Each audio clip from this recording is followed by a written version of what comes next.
Rina, okay. Test, okay. Good morning, ladies and gentlemen. Hopefully, all of you are doing well today. It's a great pleasure for me to welcoming all of you. Thank you for making your time to watch this webinar about sustainable development goal for better world and humanity.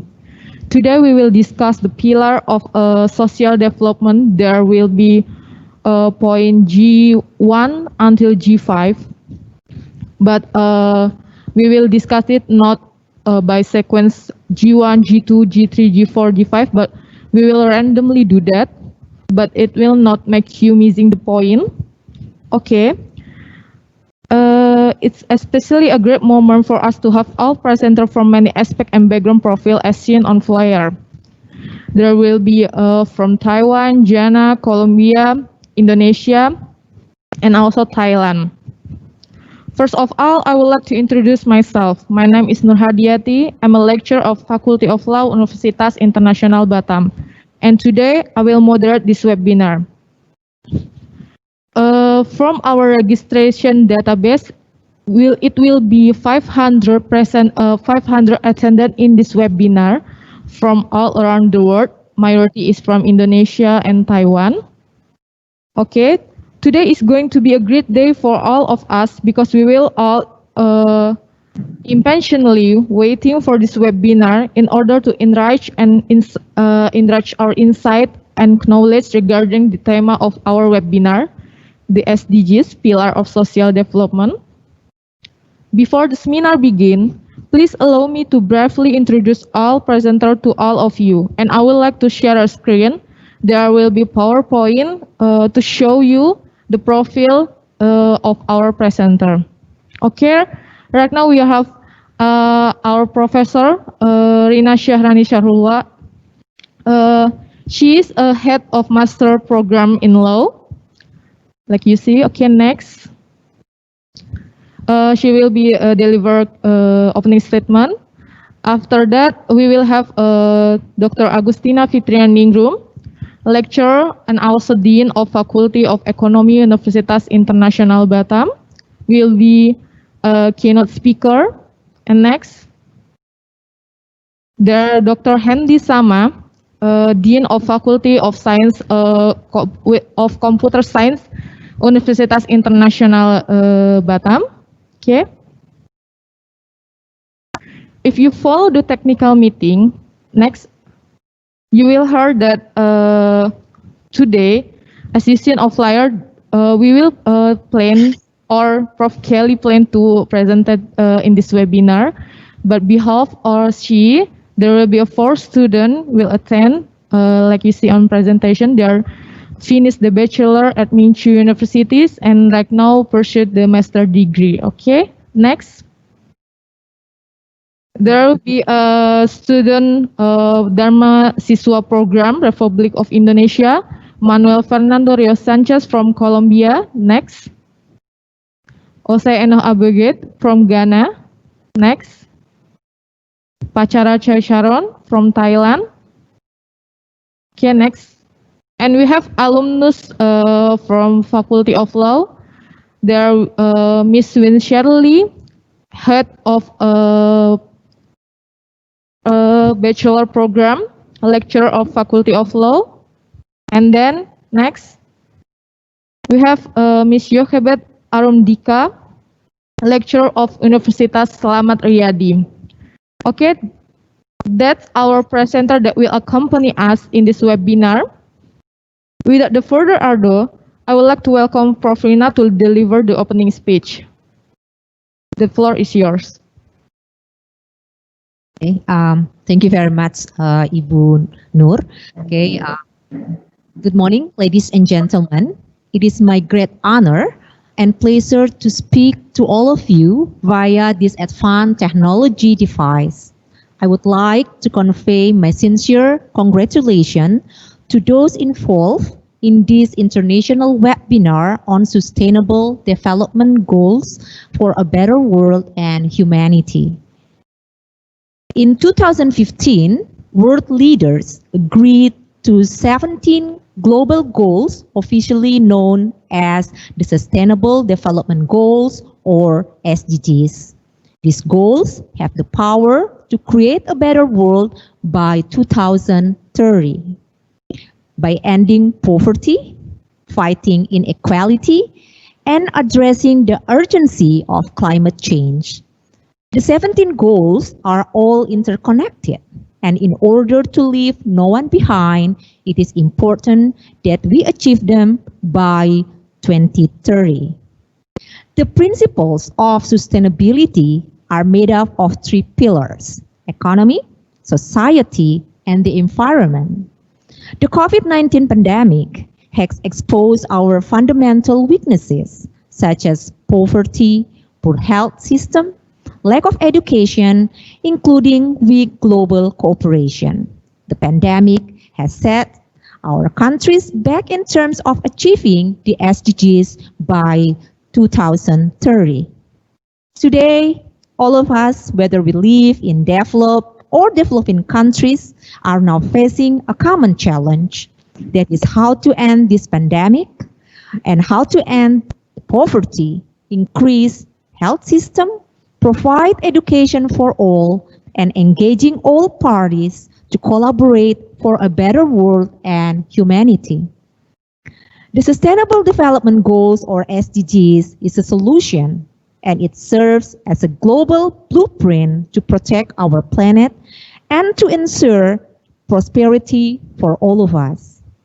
This webinar is a great opportunity for all of us to learn from each other, to deepen our understanding about the SDGs implementation from different countries. As we know that we have people from Taiwan, Colombia, Ghana, Thailand, and Indonesia. The speaker of this webinar consists of professors, alumni, and students. As I mentioned before, they are from Taiwan, Ghana, Thailand, Colombia, and Indonesia. They are all here to share and discuss with us how the SDGs are being implemented in their own respective countries to enable us to lessen our socio-economic pains because of this global pandemic.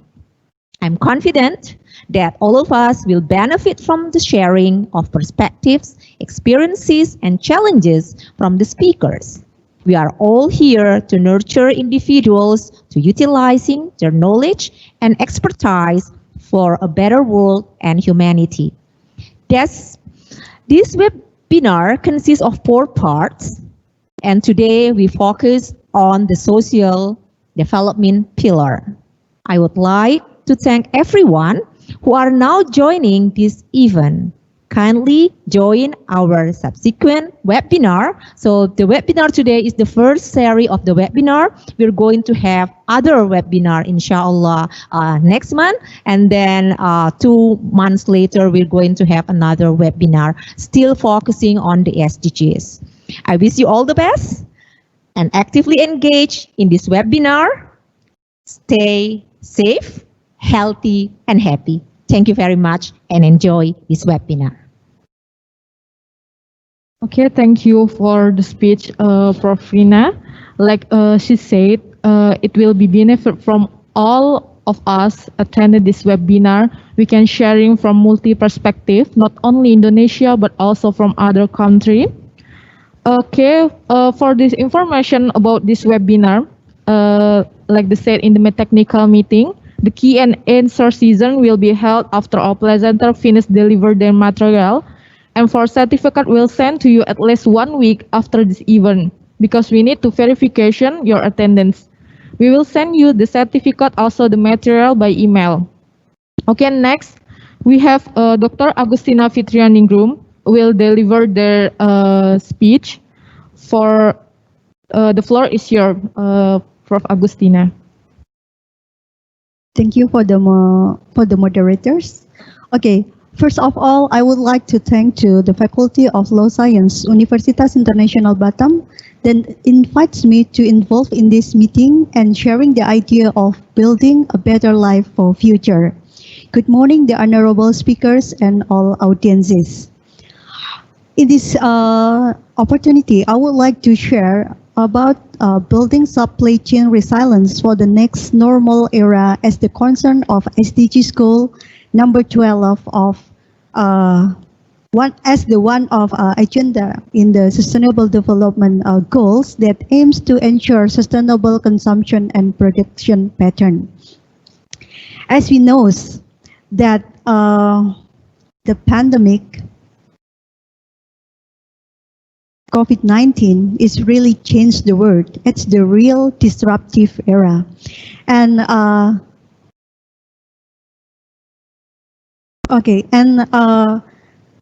as we know that international business is very fragile since it's sensitive to some risk. And it can be happened in the both of host country or home countries. Such risks are political risks, cultural risks, and this pandemic is, we can say that maybe all countries are not ready for these challenges. Okay, in the international business, supply chain is one of the key drivers to make a company to be the superiors. If a company have ability and agile in the term of speed and flexible to fulfill the demand of the customers, then they're ready to make a production. So in the next slides, we can. I would like to describe about the export and import performance in Indonesia. The next slide.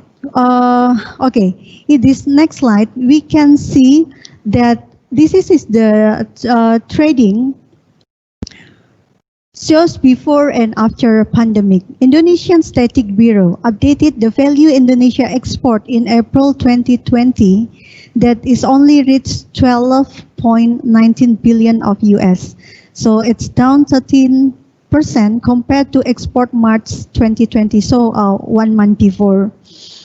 And in Indonesia, the pandemic has been announced by the president in March 2020, and in April, the export performance is decreasing. So if compared to the total export from year to year, so it's already decreased 28.9. Okay, then we compare for the import. So export and import, it has the same case that the import is also shrinking because the total import is recorded in May 2020 is 8.4 US billion. So it is registered as decreasing 42.2% if we compare year on year. The total export and the total import shows the production capability of a countries. It means that the Indonesia economic is really in not a positive condition, and I think all nations face these challenges, especially the next slides. I will show you some countries that becomes the major destination of export, and the China is 15% of the total export, following by Japan, UN, and India. So China is has important position in the economic world trade, and Wuhan as a outbreak pandemic area is the heart of 163 of the Fortune 1000 company that have their first tier suppliers. So first tier suppliers mean that the company has the direct suppliers in Wuhan. So this pandemic is really brings a direct impact to the worldwide.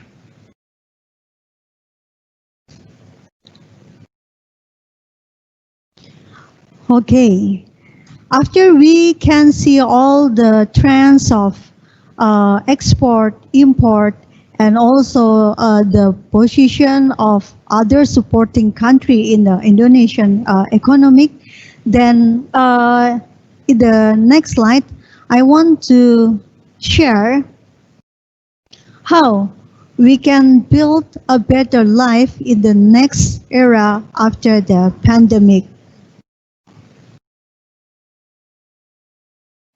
Okay, so related to the United Nations SDGs number 12 that aims to ensure sustainable consumption and production pattern. In paragraph 28, it stated that the countries commit to make fundamental changes in the way societies produce and consume goods and services. It means that the new supply chains model become imperative when the pandemic shows how many companies are vulnerable because of global shocks through their supply chain relationship. Currently, many companies have centralized the source of their raw materials. Then when something happens to that countries, as we know that currently many countries are still locked down, and it means that the process of sending raw materials and the next products is very limited. Then the new model of supply chains is required. Okay, the next is for the okay, nowadays we have three terms of normal. The first is old normal, the second is new normal, and the third is next normal. So where we are now we are admitting that we are in the new normal. New normal is a moment when we wake up from the first hit of the pandemic. So now we are trying to rebuild our economy, even though the vaccine or the medicine for the COVID is not yet found. It's not yet found.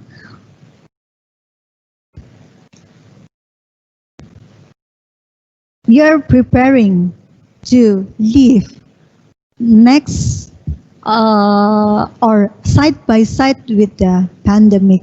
So what we have to concern is that first, we have to understand that the consumer behavior is already changing. People feel that they are not safe to go out. So online or the marketplace, online marketplace is the biggest now. Then the next, that's about the marketplace, and the second is about the priority of what they have to buy. Before, hand sanitizer is something that not all of us prepare in our bag, but currently we can see that we always bring that hand sanitizer in our bag. So wherever we are, we try to prevent and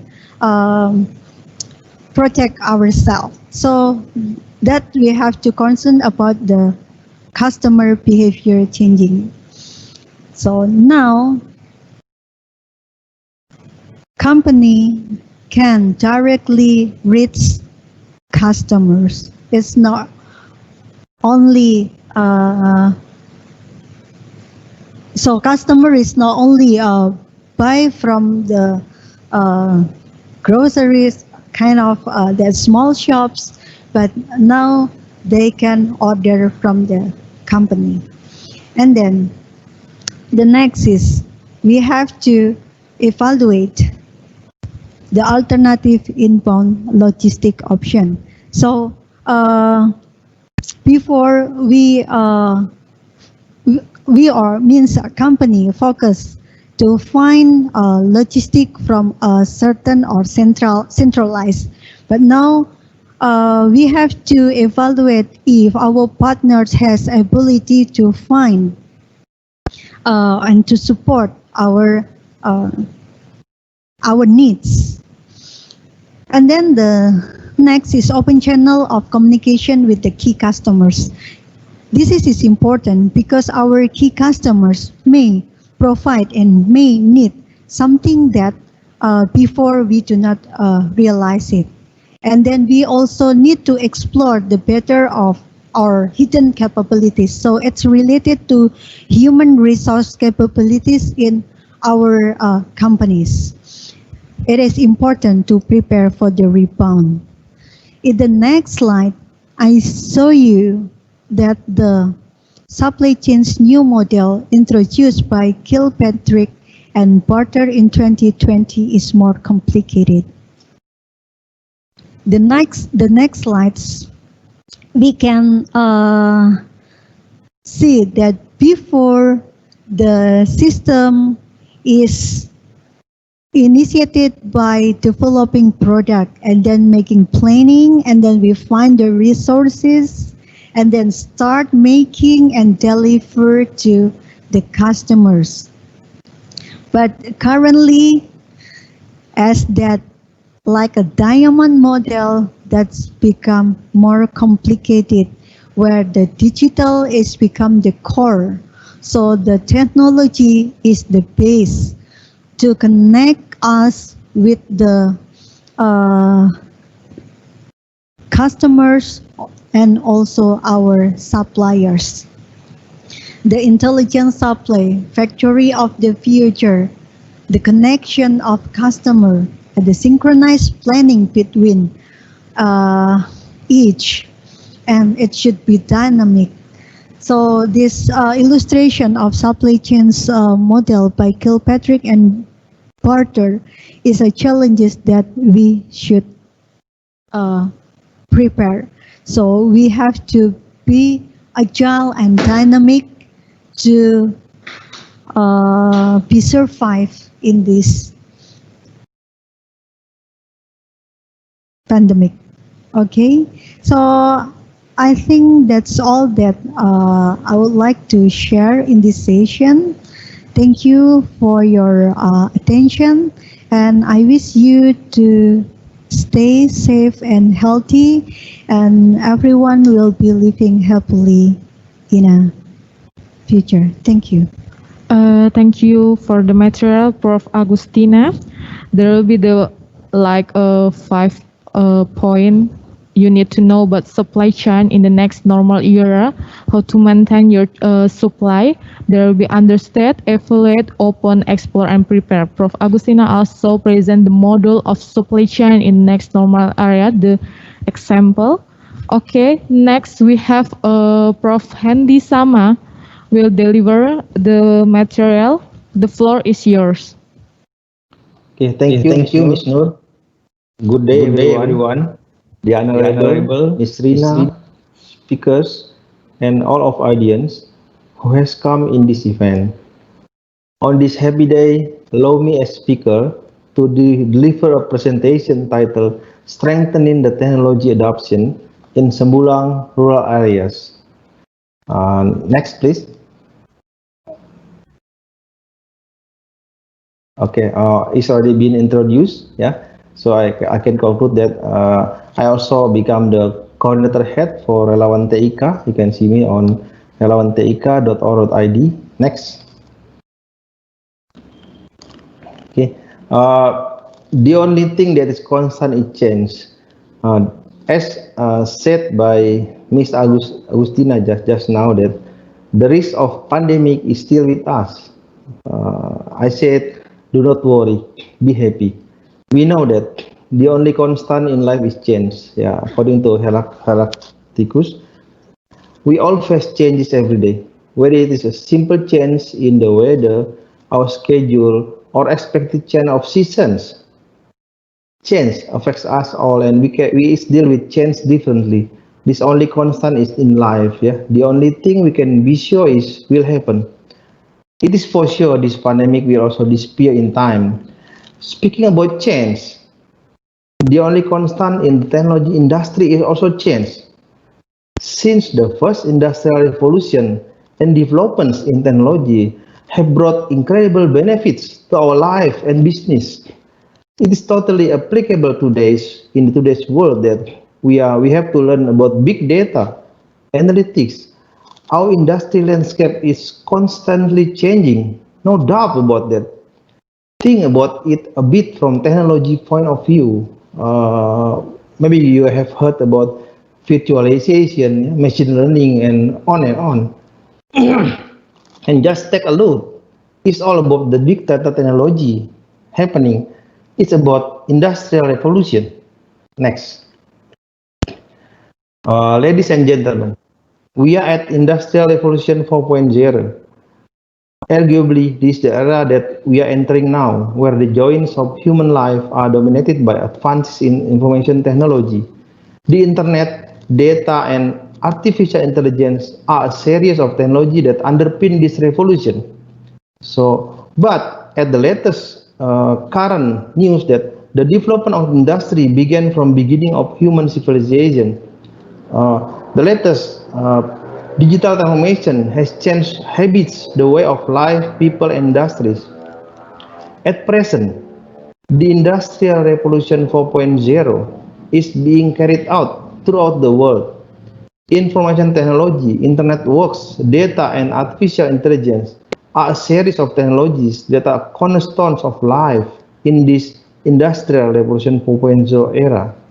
The Japanese government has started introducing Society 5.0, where digital technology is applied and centered on human life. Yeah. So in the article from Mayumi Fukuyama on the Japan Economic Foundation website, the purpose of this application is to create a place where people can enjoy their life. So how digitalization affects rural areas? There comes some analysis next. Ladies and gentlemen, rural regions in Indonesia, like Sembulang area, Sembulang is part of Batam area. Yeah, they are not synonymous with decline or agricultural specialization, but it is a place of growth, opportunity, and inspiration. Yet, rural area is still not central to government policy. In fact, rural areas have a key part to play in some of our major global challenges. They are best placed to develop the new energy sources, to help sustain our natural environment, and to ensure food security. Like in Sembulang, they have many kind thing produced like fish. In increasingly interconnected world, opportunities are emerging to promote rural prosperity. Digitalization will propel rural economies forward, and we are supporting innovation in rural areas with the many projects that we are doing in Sembulang. Rural areas should seize the opportunities offered by innovation regarding not only the new technologies, products, or process. Later, you can see the video about Sembulang created by our team. But also, this one also linked to the transformation of the business model, creating added value using other approaches, such as fostering social innovation, where public and private support come together, emphasizing the community-led local development. On the other hand, it is vital to design a kind of flexible public programs with measures that answer to framework or integral support to rural areas. Not only we are giving them, but we are cooperate with them to grow together. That's what I mean by developing. Support to business innovation is crucial if we want to contribute to having a vital and attractive areas, both for young farmers or young producer and other entrepreneurs. Those programs should provide entrepreneurs with itinerary support on a long-term basis, and it is very important to foster synergies between all of the programs. That's what we are doing in Indonesia, especially in doing this in Sembulang in Batam. Ladies and gentlemen, next. Okay, this is the technology that we are doing the joint cooperation with Sembulang with the theme of digital marketing for tourism in the village of Sembulang is carried out through observation activities to Sembulang, mapping the data potential of Sembulang tourism, interviews. We are also doing designing proportional website, producing video marketing according to the theme. So because they have the world histories in this area, to the process of mentoring and special training regarding marketing on social media by partnering with us. This program produced outputs that help partners. You can see in the picture that the leaders of the Sembulang in increasing the value of village Sembulang to become one of the tourist attraction, produce a website to introduce Sembulang to the world, and produce videos for village promotion and tourism potential. So ladies and gentlemen, let us see how is the result of our project in Sembulang rural areas in the upcoming videos of Sembulang. Next.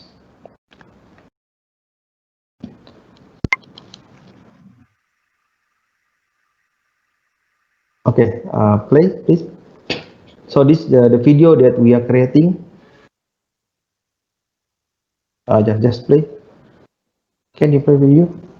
Oh, okay, not yet. Okay. So I will just tell a story that Batam International University, which took part in promoting this with cooperation, also with many countries also involving. What happened? Is also very active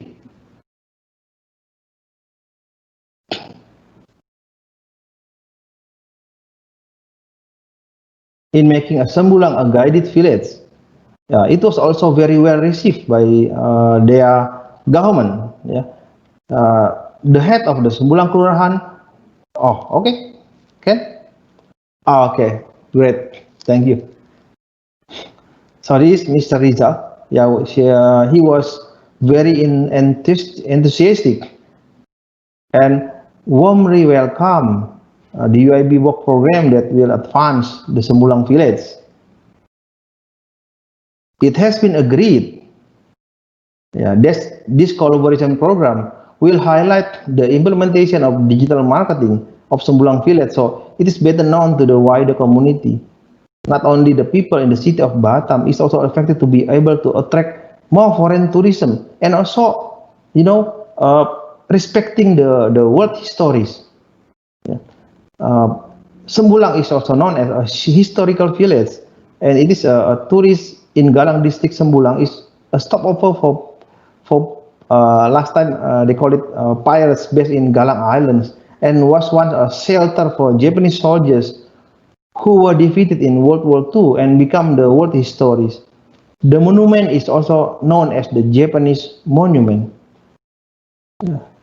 Sembulang is also a transit point and departure of small ships that bring local and foreign tourists who want to cross the Mubut Island. In addition, Sembulang has beautiful sea views. Later you will see the sea views there. That's correct. Sembulang residents also preserve traditional ways of producing quality products. That's about it. The video for promoting Sembulang and the result of our joint cooperation with many countries in building the area as a world story, in building and strengthening the rural areas in Sembulang.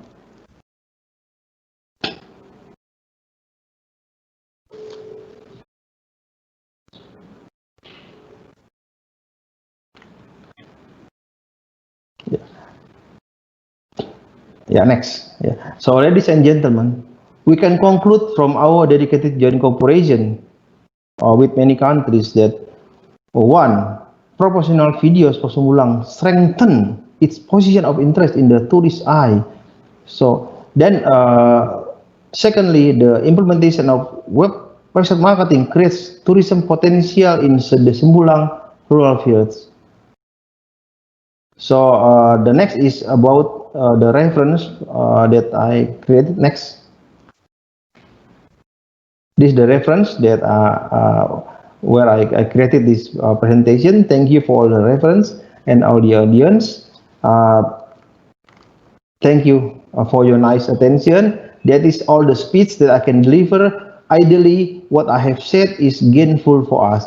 I'm sorry if I had a mistake. Thank you. Good morning.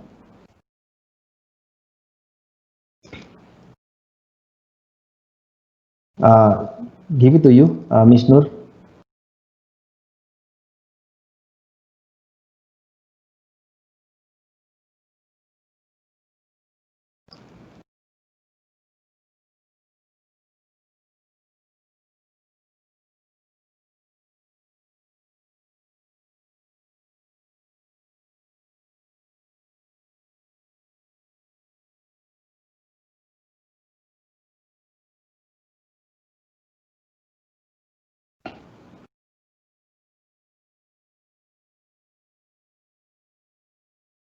That's it.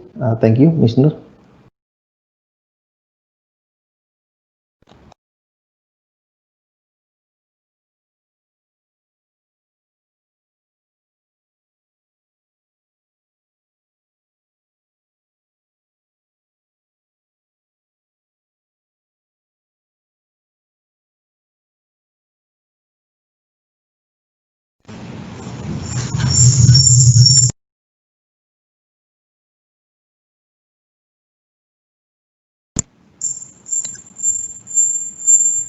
Okay, hello, can you hear me?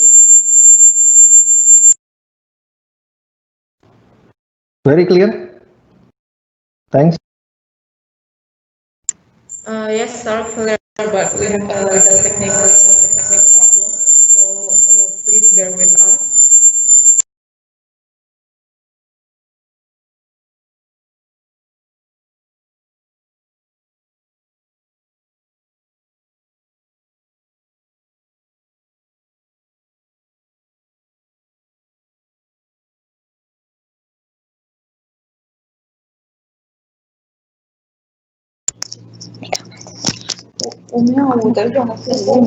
Yes.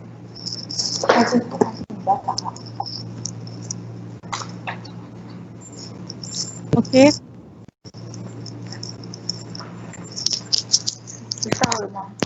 Now, that Dr. Hendi Sama tell us about how to applicate technology, make a better world, their aspect from tourism in Sembulang. Right now, we will have a presenter from Taiwan, student from Minchu University, behalf of Prof. Kelly.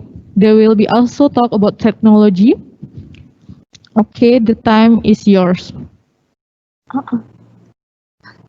Okay, we will set the background now. Okay, you can talk. Thank you.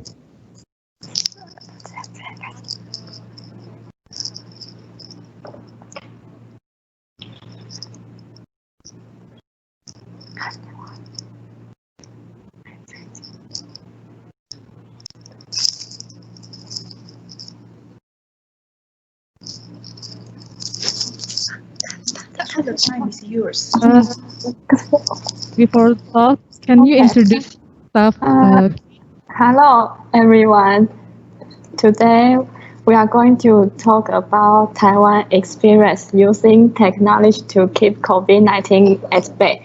And our professor is Kelly Chen. Attendees include Chu Yan, Wang Yiting, Chen, Suyu Chen, and Yuning Li. And next. And we have divided our presentation into 4 parts. First, we will briefly talk about coronavirus disease, and then we will talk about why Taiwan can control it. And now I'm going to talk about coronavirus disease. Next. And since December 2019, COVID-19 started in Wuhan, Hubei province of China. Fever was the main clinical symptom. Some people also have difficulty breathing because infiltrative damage to their lungs on X-ray examination. And next.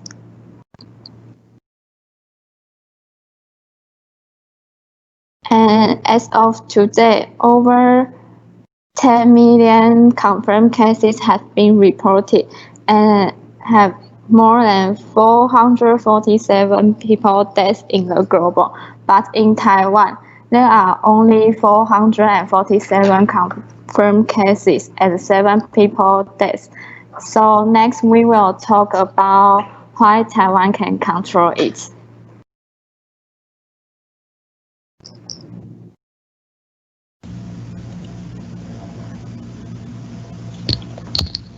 Why Taiwan can control it? Taiwan did not have a cost urgency integration mechanism when the SARS outbreak occurred in 2003. After the epidemic, the central government strengthened its collaboration with the private sector through regulatory review, organizational adjustment, and the practical operations in order to maximize the effectiveness of epidemic prevention. Because of the accumulated experience, Taiwan can quickly implement protective measures. And next, one of the key factors is Taiwan government has tended to border control. Taiwan immediately called a press conference on the COVID-19 outbreak in Wuhan City, when it first occurred even before the situation in China was clearly understood. Taiwan began to conduct ongoing quarantine of passengers direct flights from Wuhan starting from December 2023, and extend the ban to Chinese nationals from other provinces, Hong Kong and Macau. Taiwan is gradually adjusting the level of travel for individual countries. If travelers from different level countries, according to national safe travel regulations, they need to mandatory self-health management or quarantine for 14 days. And that's In this part, I want to talk about how Taiwan can face it. Next.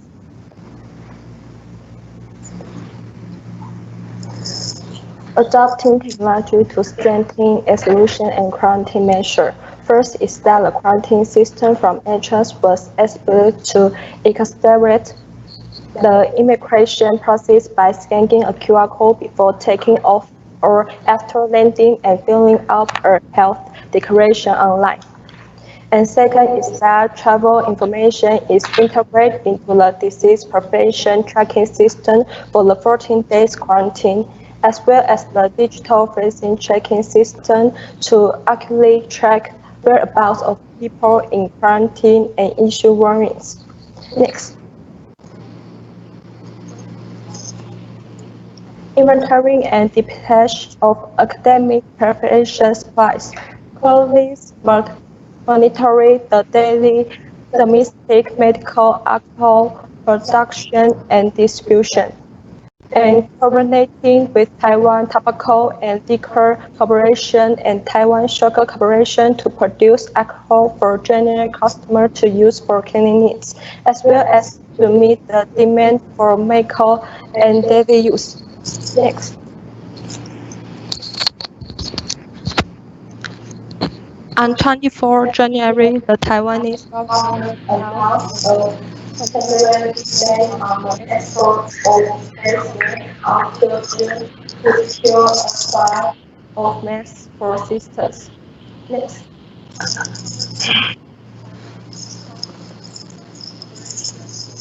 The first tour of national team was set up in just 5 days. The teamwork of private business association and the government and its related institutes had made the impossible mission possible. Even more valuable is that these companies, which have spent decades competition against each other, are collaborating to achieve one goal that might not be variable at all. The number of masks produced in Taiwan is reached at least 10 million daily production by mid-March. Next.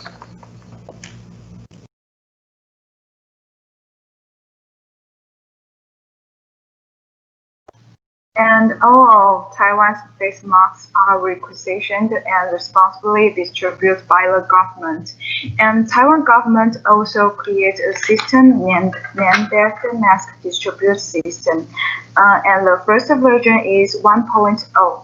The system allows citizens to bring their national health insurance card to purchase face masks at over 6,200 NHI contract pharmacies and over 300 healthy centers. Next. And to make resource allocation fair, the National Health Insurance Administration built the mask management system for sales distribution. And the NHIA also released updates on the mask stocks at every NHI contract pharmacy on the government open data platform.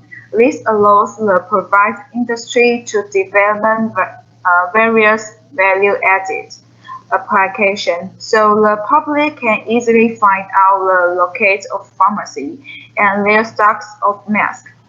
Next.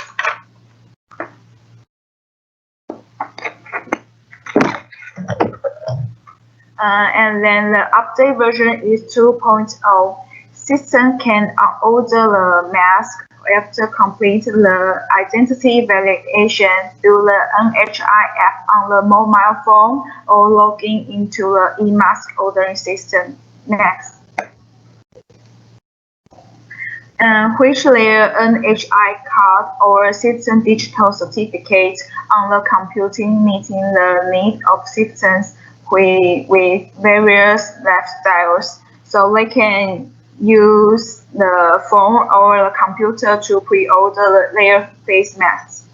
And that's e-mask 3.0. Next. Citizens can order the mask at the kiosk using their NHI card at over 10,000 convenience stores around Taiwan, which reduce the waiting time and make the process of purchasing masks more convenient. Next. And finally, let's talk about our conclusion of our presentation. Next.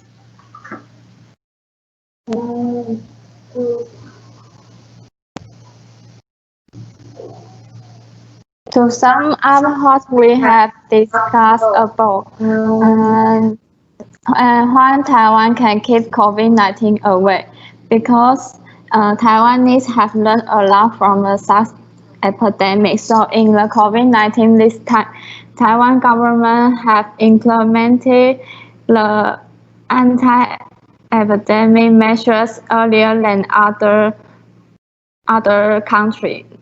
Next. And next. And And because of the advance of the technology, the e-mail system has been created to avoid panic buying and let the Taiwanese people can buy the mask conveniently. And next. And another conclusion is national mask production team have been creating to produce a lot of masks not only from Taiwanese but also export to global help another country. And next, so this is why Taiwan can help COVID-19 away. This is the end of our presentation. Thank you for listening. Thank you so much for your presentation. I will make a little conclusion from my perspective. There's interesting point how Taiwan managed to cope with the COVID-19. They have a mask system and technology to monitor their how distributed this mask and the medicine. Okay, right now we come to the main point of our webinar. We will break down the goal of Sustainable Development Goals, the pillar of social development. We have Manuel from Colombia. We will deliver G1 about G1. No poverty. The time is yours.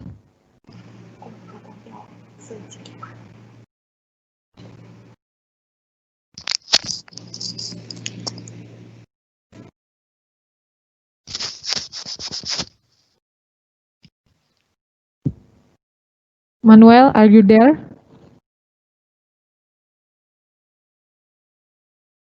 Okay, good morning. Can you hear me? Yes. Yes, we can hear you clearly. Okay, great. Greetings from Colombia. Here is good evening. We are 12 hours difference. Here is 10 to 10 p.m. And well, I'm so happy. I'm so glad to be here to share with you, even from the distance. Well, from the ones that don't know me, my name is Manuel. I'm from Colombia, and I was a Dharma Siswa student at the UIB. I was in Indonesia like 2 weeks ago. And well, because of the outbreak of the coronavirus, I had to come back to my country. But well, I'm still like half of my heart is still in Indonesia. So I'm here, and today I want to talk with you about one of the goals of the Sustainable Development of the United Nations, and this one is the G1. So I'm going to share my screen to show you about this point.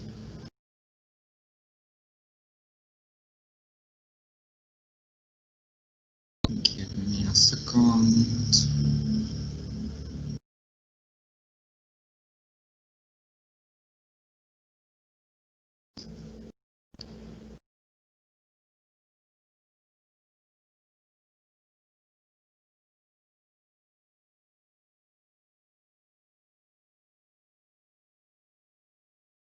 Okay, can you see my screen from there? Can you confirm?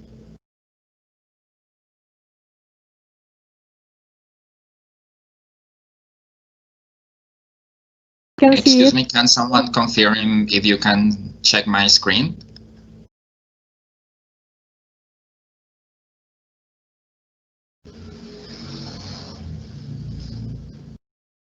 Manuel, you can continue your presentation.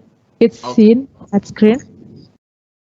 Okay, but can you see my screen from there? We can see that. Clearly, very clear. We can see. You can move. Okay, good. All right. So the first goal of the United Nations is no poverty. This is the first goal, and well, it's about to end poverty in all its different forms everywhere. So I'm going to discuss with you about the different causes, the different targets, and the different objectives about this goal, and also to share with you some ideas of how we can help to the development of this goal, because it's not just responsibility of the United Nations. I consider these goals is for all of us. So we really need to be aware of how we can help, how we can contribute as students, as teachers, as human beings in the development of the different countries. So about poverty, so the main goal is for the year 2030. So we have 10 years to get this goal, and it's to end poverty in all different countries. I don't know if you know this information, but it said that around 700 million people around the world are in extreme poverty. That is 10% of the world population.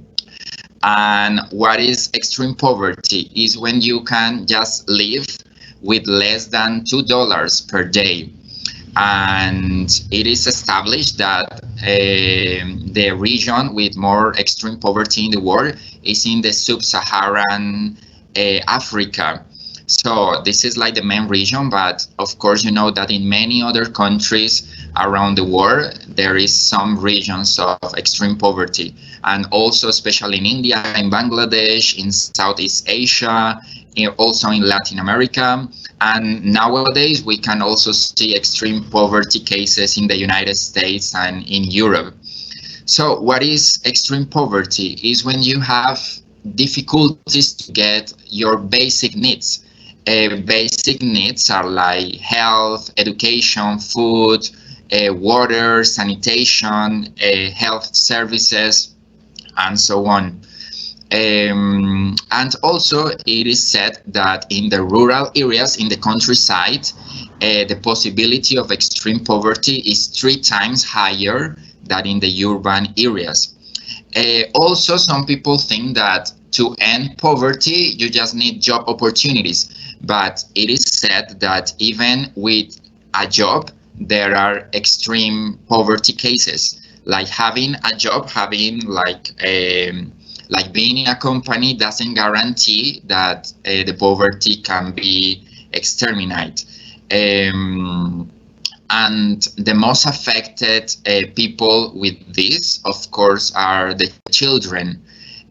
Because children are having like even health problems.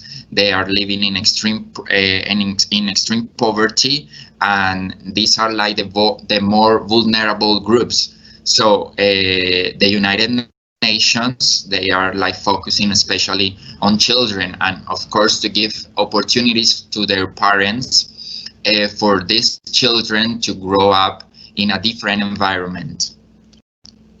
Well, I want to share with you, this is a very famous pyramid. I don't know if some of you have checked it out. This is called the Maslow pyramid, or also the Maslow hierarchy of needs. So it shows in a pyramid the different needs, beginning from the base, like to the most difficult part to achieve. So extreme poverty, like the poverty lines, is covering like the red line, the base, the red part, which are the physiological needs. So if you don't cover at least your physiological needs, it's considered that you are under the poverty line. So the physiological needs are related to the health, to the food, and also to the water. So for example, we have breathing, food, water, sex, sleep, homeostasis, excretion. Those are like things that you need like in your daily life. The second step is safety. When you can feel safe at your home, in your work environment, like you feel safe with your health, with your property, etc. The third step is called love or belonging. So it's more like self-actualization, when you feel like comfortable with your friendship, with your family, and also sexual intimacy. And then the last 2 steps are called like the self-actualization and self-esteem. Is when you can feel confident with yourself, with your personality, when you have motivation, when you have lack of prejudice, and you feel like acceptance of yourself, and for the person that you are, that you respect yourself and you respect others.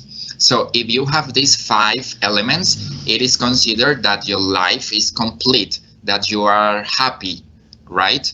So like the secret of happiness is having these 5 things in your life. If you can achieve these 5 things, you are very lucky because you can have like a very happy life.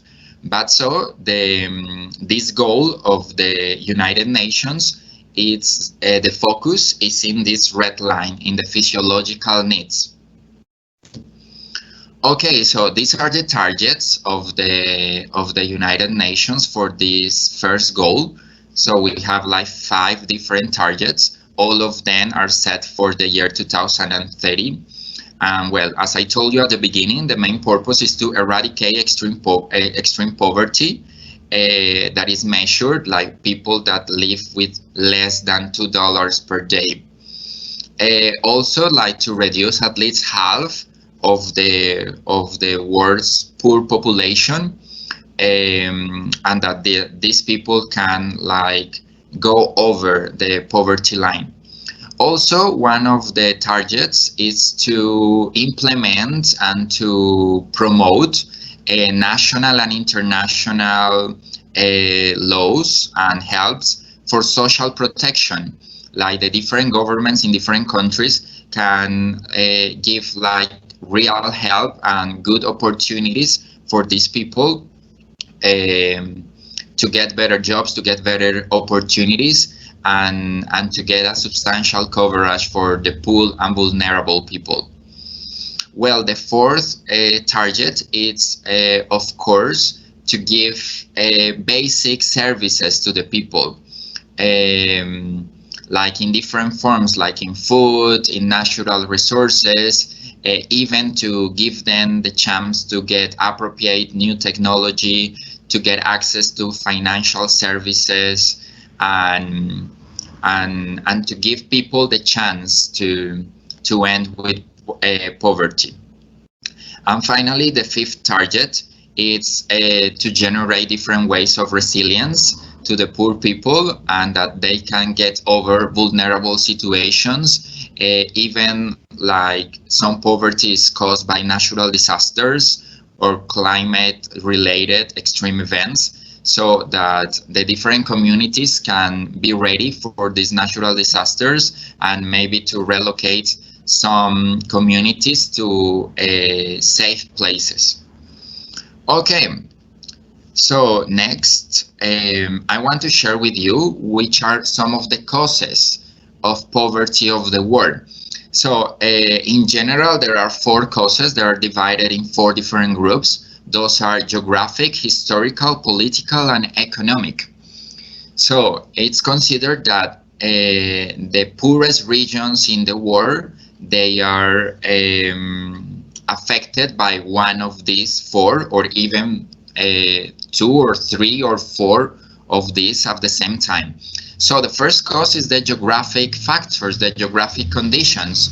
So as I told you before, some locations are dangerous for natural disasters, or maybe some areas are very desertic, so there's not good opportunities for farming or for creating job opportunities. So the location of some countries or of some poor regions is caused because climate change or, well, natural disasters. The second cause is historical factors, that, well, you know that the history of a country really affects to the development of its population. So maybe like a dark past, or like a bad history, or for example countries that have been colonialized by more powerful countries, they can have like economic problems. The third factor is political, and this is a very sad factor because it's caused by corruption. And you know, many countries around the world, they suffer with a high rank of corruption. And this is very sad because it's poverty caused by the same human beings. So there are some politicians that they just want to get benefits for themselves, and so they steal money from the countries, and then the opportunities and the investments are not good managed by the politicians, so that can really affect to the benefit of the people in these societies. And then finally, the fourth factor is the economic factor. And well, you know, like one country can have like a very good location, can have a very good history, a very nice politicians, but of course they need to invest in the country. They need to build relationships with other countries. They need to grow the economy with infrastructure, with business, with industry, with education, with agriculture, with good health conditions. So all of this that can help to the development of the country and to improve the life quality of the population of the country. So these are the four factors of the poverty in the world. All right, so now I want that all of you can reflect about this phrase. It is attributed to Confucius. It said, "Do not give me fish, teach me how to fish instead." I think many of you have heard this phrase before, and I think this is a perfect line for this first goal of no poverty, because this is a very serious factor, and many people think that with donations you can solve the problem, that maybe just giving money, giving some coins to the people in the traffic lights, or to put some coins in a box for an NGO, with that you are like solving the problem. But it's not like that. The only way to solve poverty, to help to the social development, is to teach people how to get money, is to teach people how they can get new opportunities. So the purpose of this phrase is that you can like really understand that the best way to end poverty is through education, to job opportunities, to really teach the people how they can get better opportunities, and how they can cross the poverty line. So it's not about money or about food, it's more about opportunities to work, to develop, etc. Well, I want to show you what are we doing here in Colombia. So in Colombia, of course, we have some poor regions, especially in the rural areas in the southeast part of Colombia. And then there is a region that is called Cauca. That is the name of the region. So this is a very poor region in Colombia. So according to this Sustainable Development Goal, the United Nations have created some NGOs and some strategies to help these people in need. So they are teaching these people about farming. So they have like farming schools for people and even for children, so the people can really understand, and they can really know how to farm their lands and how to get money from their lands. So they are farming like different vegetables and different fruits, plants, flowers, so they can really help to the development of this region. Well, and finally, like to end this presentation, I want that all of you can reflect on what can you do to help about this goal. So first of all, like try to focus in your local community, in your surroundings, because many people, they like to help other countries and like to do volunteer work in another countries and to travel abroad. But first, like try to look at your neighbor, at your people, the people that are around you, like how you can help them. Also, it's a good strategy to get food instead of money. I know, and in Indonesia, I could perceive like many people in the traffic lights, they are asking for money, and yeah, people, they just give money to them. I think it's better to give food and to help them, to give them opportunities, to create more job opportunities for these people, to give them like alternative instead of asking money on the streets. Also, it's very important to avoid wasting food. Also, in Indonesia, I could see like this happens many times in the restaurants, in the shopping centers. So try to take your leftovers and give this food to people in hunger. Also, it's very important that you can search online and you can support some NGOs and also some companies who give work opportunities to people in need. So, for example, I really admire Gojek, because those are like great work opportunities for people in Indonesia, that people in need, they can get this job, and with work they can produce money. Also, try to contribute in the education and in the human development of poor communities, because as I told you before, you don't need to give them the fish, you need to teach them how to fish. So as a teacher, I consider that education is the best way to end poverty. So if children, even if adult people, they can have access to good education, they can open their minds and they can learn about entrepreneurship, and they can create their own companies and to have creative ideas to get money by themselves. Also, it's good, like you can make a monthly donation to help people in your community or also abroad. It's a good idea. Maybe if you can help with some money to an NGO or to a company or a family that you know that they need this resource, you can help some people. And now, like to finish, I want that you can think in your house.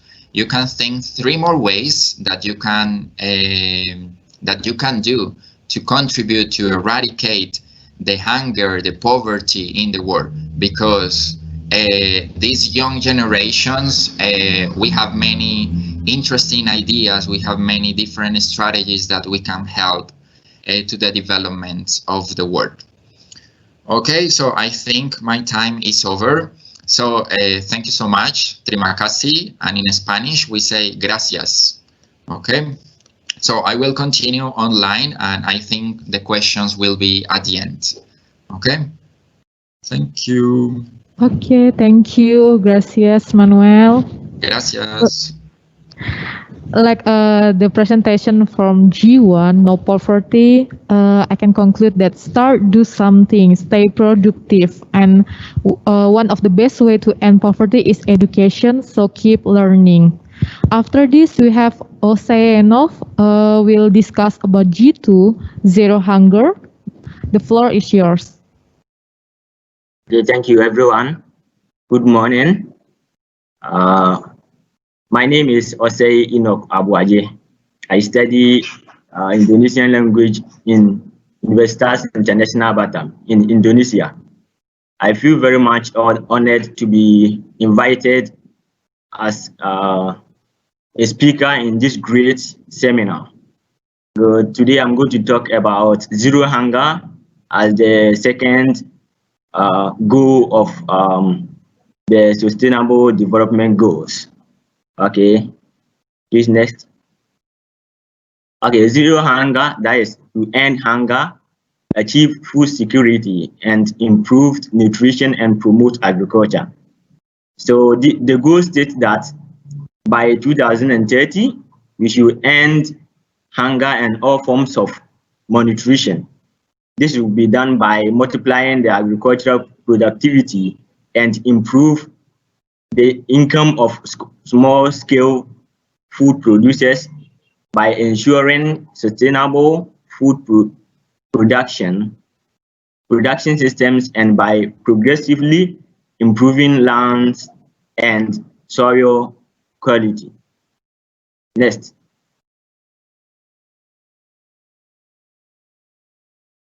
Next, please. Okay. Now let's look at facts and figures on zero hunger. So we are going to start on facts and figures on hunger. So it is estimated that there are 821 million people who were undernourished in 2017. The majority of the world's hungry people live in the developing countries, where 12.9% of the population is undernourished. To move on, the sub-Saharan Africa remains the region with the highest prevalence of hunger, with the rate of increasing from 20.7% in 2014 to 23.2% in 2017. In the sub-Saharan Africa, the number of undernourished people increased from 195 million in 2014 to 237 million in 2017. Poor nutrition causes nearly half, that is 45% of deaths in children who are under the age of 5. That is 3.1 million children each year. Again, 149 million children who are under 5 years of age, that is 22% of the global under 5 population, were still chronically undernourished in 2018. Next, please. Okay, now facts and figures on food security. It is said that agriculture is the single largest employer in the world, providing livelihood for 40% of the total population. It is the large source of income and jobs for poor rural households. So if you go to the rural areas, all the people depend on agriculture for their food, income, and for jobs. 500 million small farmers worldwide, most still rain-fed. So the people depend on rain. They depend on rain for the agriculture, since they don't have enough income to engage in irrigation for farming. Okay, provide up to 80% of food consumed in a large part of the developing world. Investing in smallholder women and men is an important way to increase food security and nutrition for the poorest, as well as food production for local and global markets.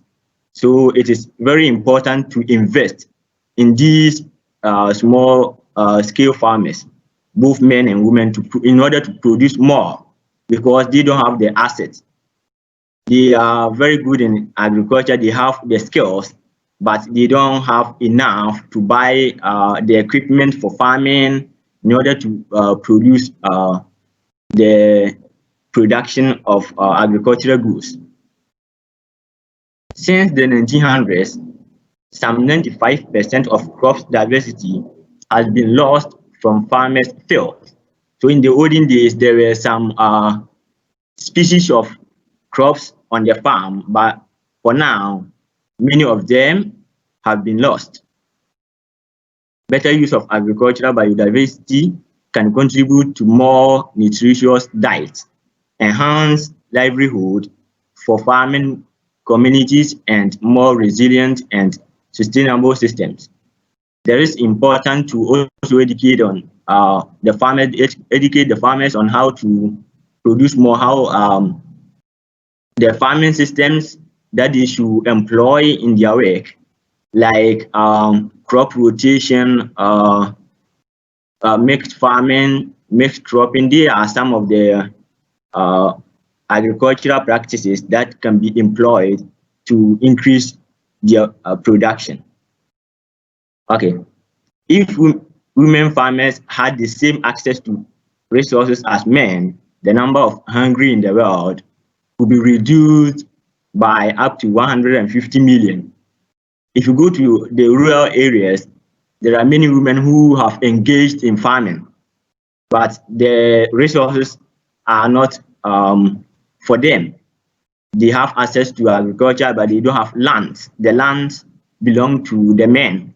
So this shows that they will not have the same access to agriculture, even though they have the passion to produce.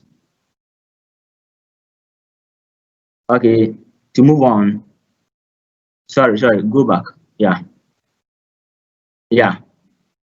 There are 840 million people.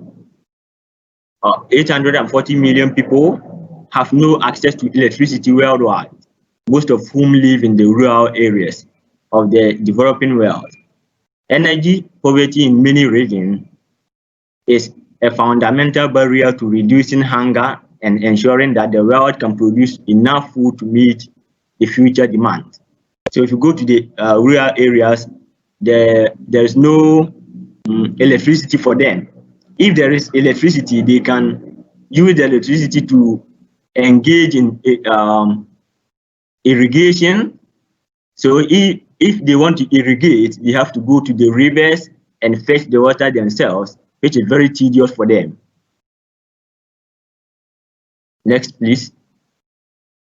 Okay, so as of 2017, only 26 of the 202 UN countries are on track to meet the SDGs target to eliminate undernourished and malnourished, while 20% have made no progress at all, and nearly 70% have no sufficient data to determine their progress. So a study published in Nature concluded that it is unlikely that there will be an end to malnutrition by 2030. So it means that in 2030, there will still be hunger in the world. Now, there is an economist. If you study economics, there is an economist by the name Thomas Robert Malthus. He wrote an essay on population and food supply.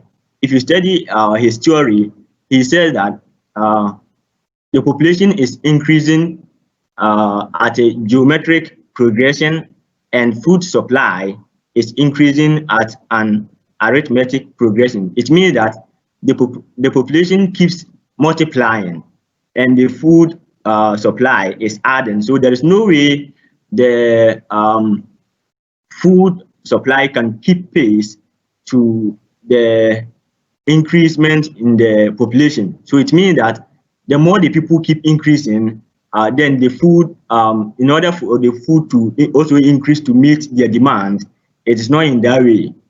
Okay, so thank you. This is what I have for today.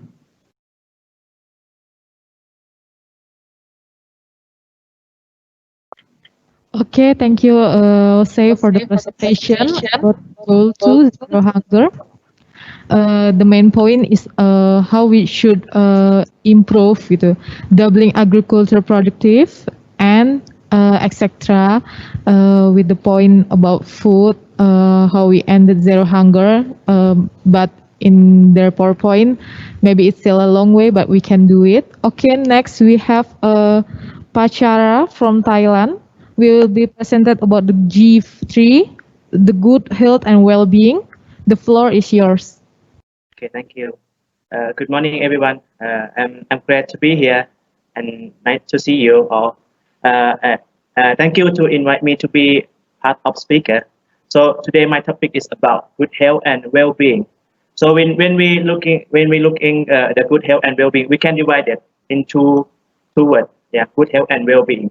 So for good health, yeah, being healthy should be part of your overall lifestyle.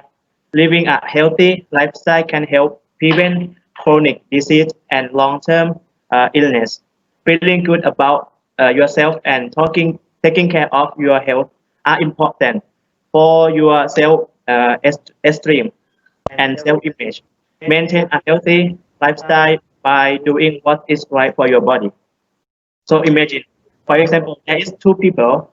One person have a good health and another one have a bad health.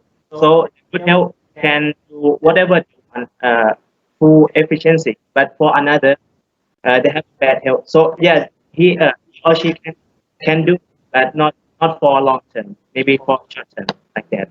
Okay, next please. Okay, next one about good health.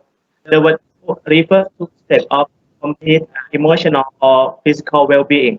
Healthcare exists to help people maintain his optimal state. So in I would like to share with you to share to you about the three things about exercise, about rest enough, and about nutrition of food. So in exercise, if you study about sport, we have theory. We call it FIT. It's about the theory to how to work out. Okay, next please. Okay, exercise. So in that theory, we have F frequency, I intensity, T time, and T type. So for the first one, frequency is how often you will exercise. Your frequency often depends on a variety of factors, including the type of workout you are doing, how hard you are working, and your fitness level and your exercise goals. Next one is I intensity. Intensity has to do with how hard you work during exercise. The next is T, how long you exercise during each section.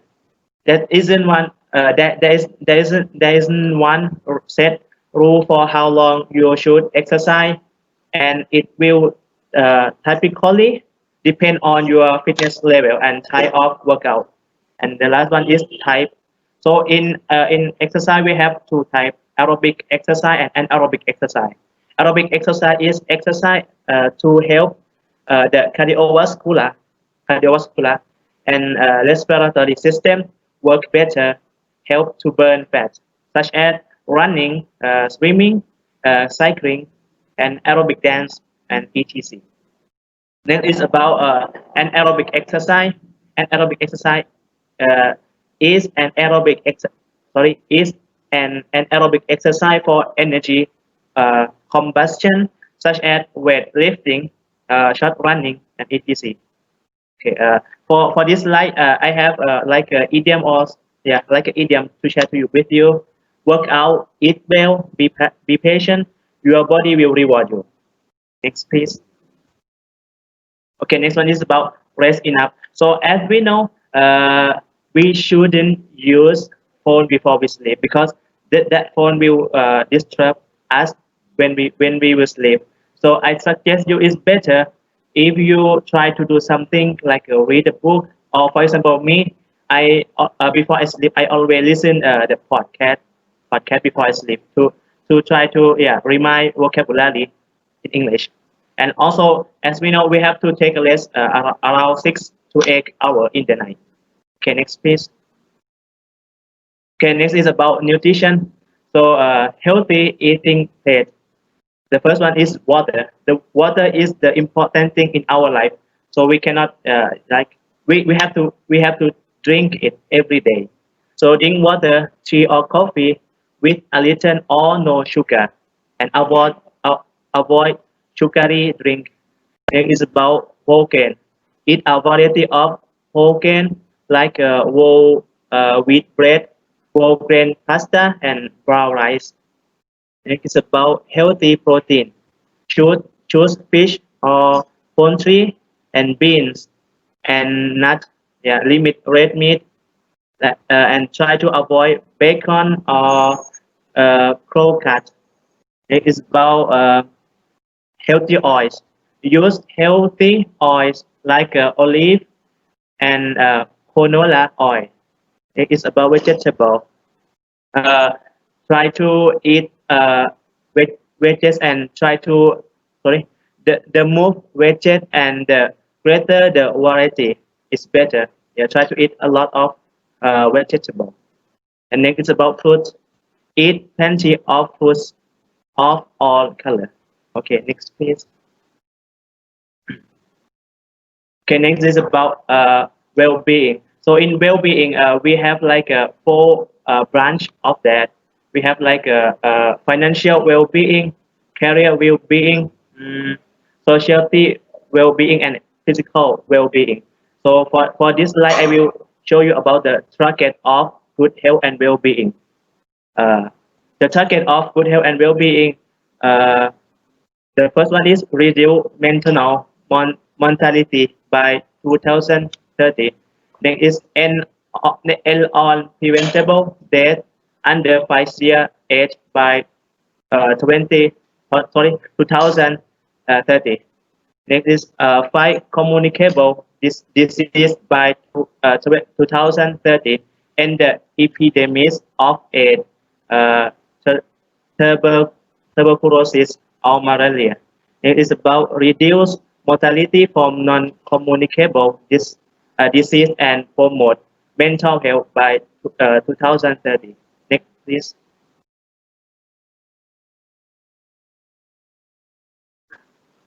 Next, please.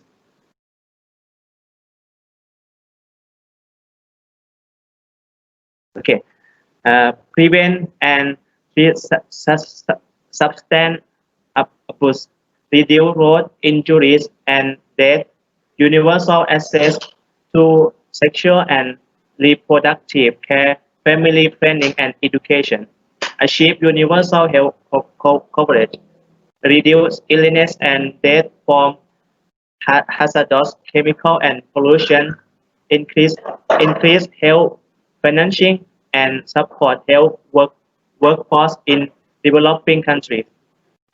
Implement the World Health Organization framework, Convention on Tobacco Control, and supply research, development, and universal access to affordable vaccine and medicine. Okay, next, please.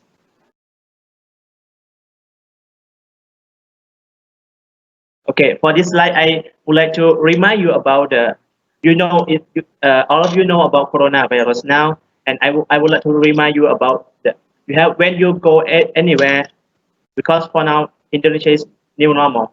So whenever you when you go anywhere, you have to prevent yourself by using mask, and also bring the sanitizer always.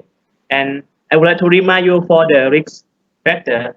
So for the people who are smoker, you have to be careful of yourself, because you are one of risk factor here. And also the last one about tourists. Whoever like to go out to hang out or like to go to travel, you have to protect yourself well, because you are risk factor. Okay, next please. Okay, next up, I will gonna show you about video of what is it? Good health and well-being.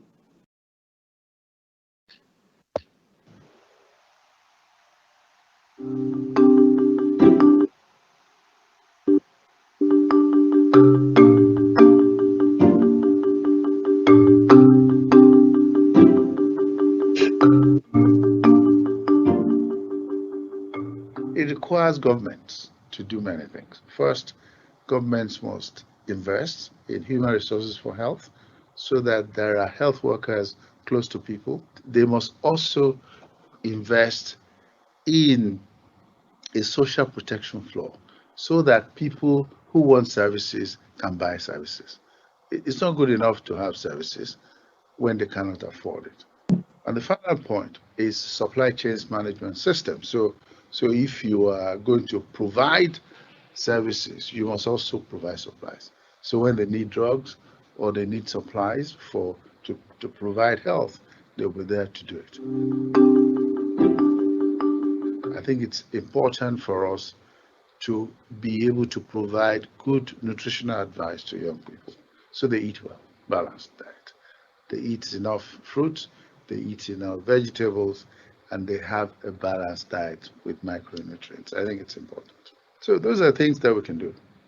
And young people need to know about their bodies, so comprehensive sexuality education and access to services, so we can prevent many things. And I'll give you an example. Today, the highest incidence of HIV occurs in the adolescent girls in Africa. They are the ones who suffer most. So if we can prevent that, and we can give them the information, the knowledge, and the services to prevent it, we'll have done a great thing.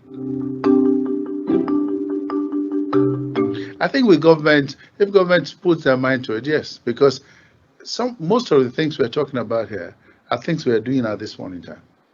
So governments, civil society, the private sector just need to be a lot more organized. And it's not expensive. It's just the fact that we need motivation, and we need leadership, and we need political will to put resources where it does matter. And if we do it, we'll get there. Okay, that's all enough for my end. Thank you for attention. Okay, thank you, Paschara. That's a presentation about good health and well-being.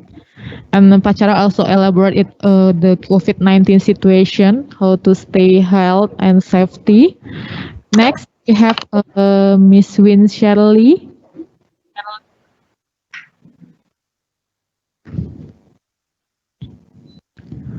With the G4. Yeah, thank you, Bu Nur. Can you hear my voice, Bu Nur? Okay, we can hear you, and the slide already show. You can move on. Okay, thank you. Good morning, everyone. Good morning, ladies and gentlemen. First of all, I heard from Bu Nur that the participants in this conference mostly come from Indonesia and Taiwan. So allow me to say greeting for the student in Taiwan in Chinese, Mandarin. Chào An Ni Hao. Yeah, it's a little worse in Chinese. It's mean good morning and how are you? So let me start today. I thank you, Bu Nur, for the opportunity that giving to me to share my research results today. In this section, I will deliver about the educational rights. It's one of SDGs. The title of my research is fulfillment of educational rights for child street in Batam City, challenges to achieve the SDGs. And as we know, SDGs is the one of the goals that all the nation have to achieve that. Can you please next the slide? Next slide. Yeah. In 2015, there are 195 nations agree with the United Nations that they can change the world for the better. As Rina said that the United Nations have a motto that no one left behind, and Indonesia took a part to fulfill the goals of SDGs. This will be accomplished by bringing together their respective governments, business, media, institutions of higher education, and local NGOs to improve the life of the people in their country by the year 2030. And next slide, that we see what happened with how about Indonesia. Indonesia, as we said, that Indonesia took a part to achieve the SDGs, and it's shown Indonesia, we call it Nawacita, or the main goals of President or Joko Widodo. And central government, Indonesia government have a responsibility to achieve the goals of president, and it's also the responsibility of regional government is regulate on presidential regulation of Perpres, Peraturan Presiden, number 59 of 2017 is concerning sustainable development goals that regulate all the regional government in Indonesia should have a RAD or SDGs Regional Action Plan. So go to next slide. Go to the next slide. So how about the education? How the regional government can ensure the educational right for all? Next slide. Yeah.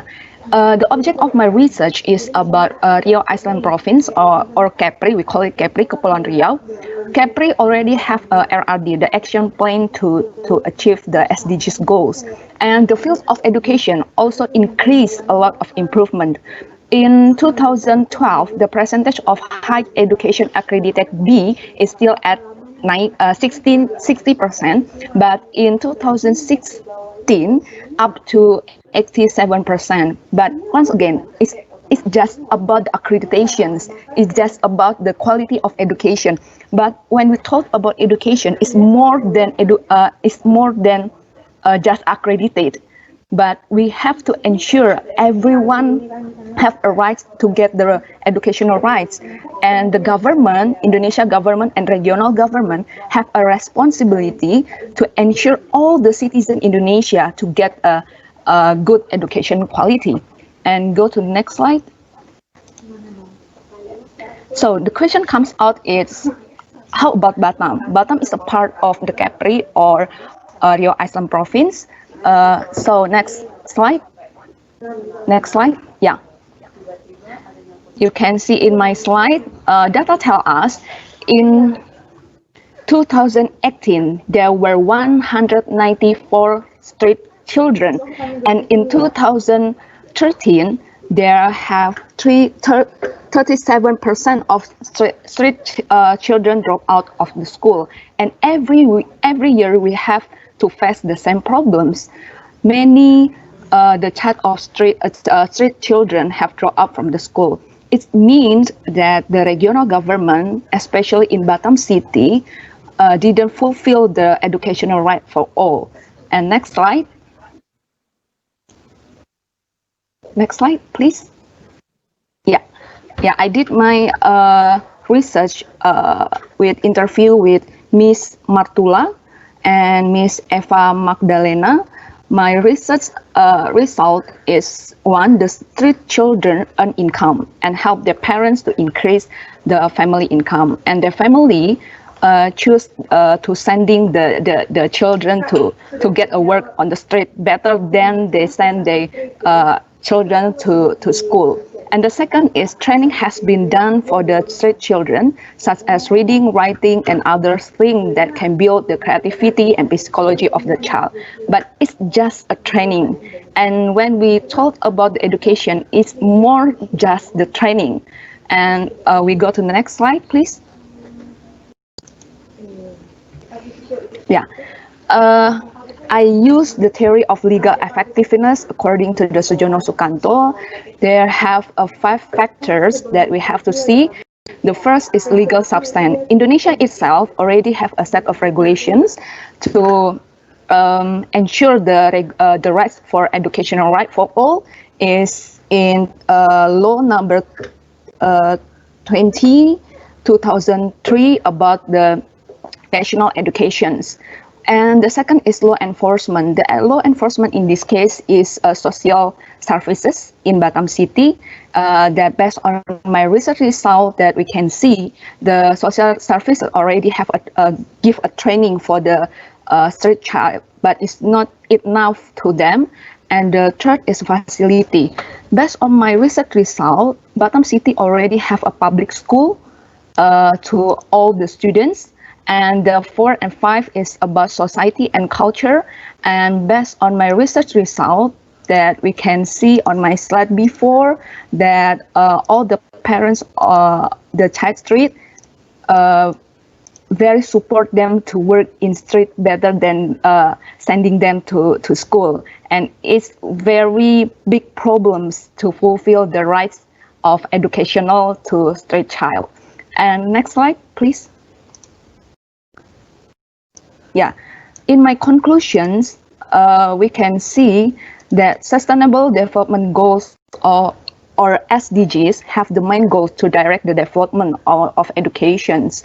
And Indonesia government and regional government Indonesia have a responsibility to fulfill the goals. Normatively, Indonesia has a set of regulations regarding the right to education for the children.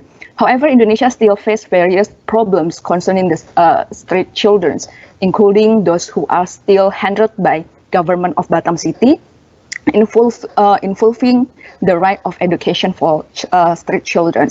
The result of my research showed that the local government of Batam City has not effectively fulfilled the right to education for the street children due to several obstacles, namely the lack of parental knowledge and the low economic of street children families. So I very agree with Manuel said that the way to solve the poverty is education. I very agree with that.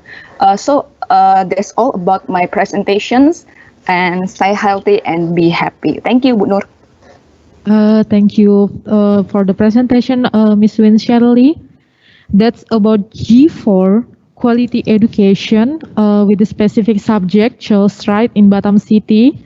And from the presentation, we can see that there's a normative, but in the implementation, still a long way to do. Okay, next we have Ibu Yokhebed from Universitas Selamat Riyadi.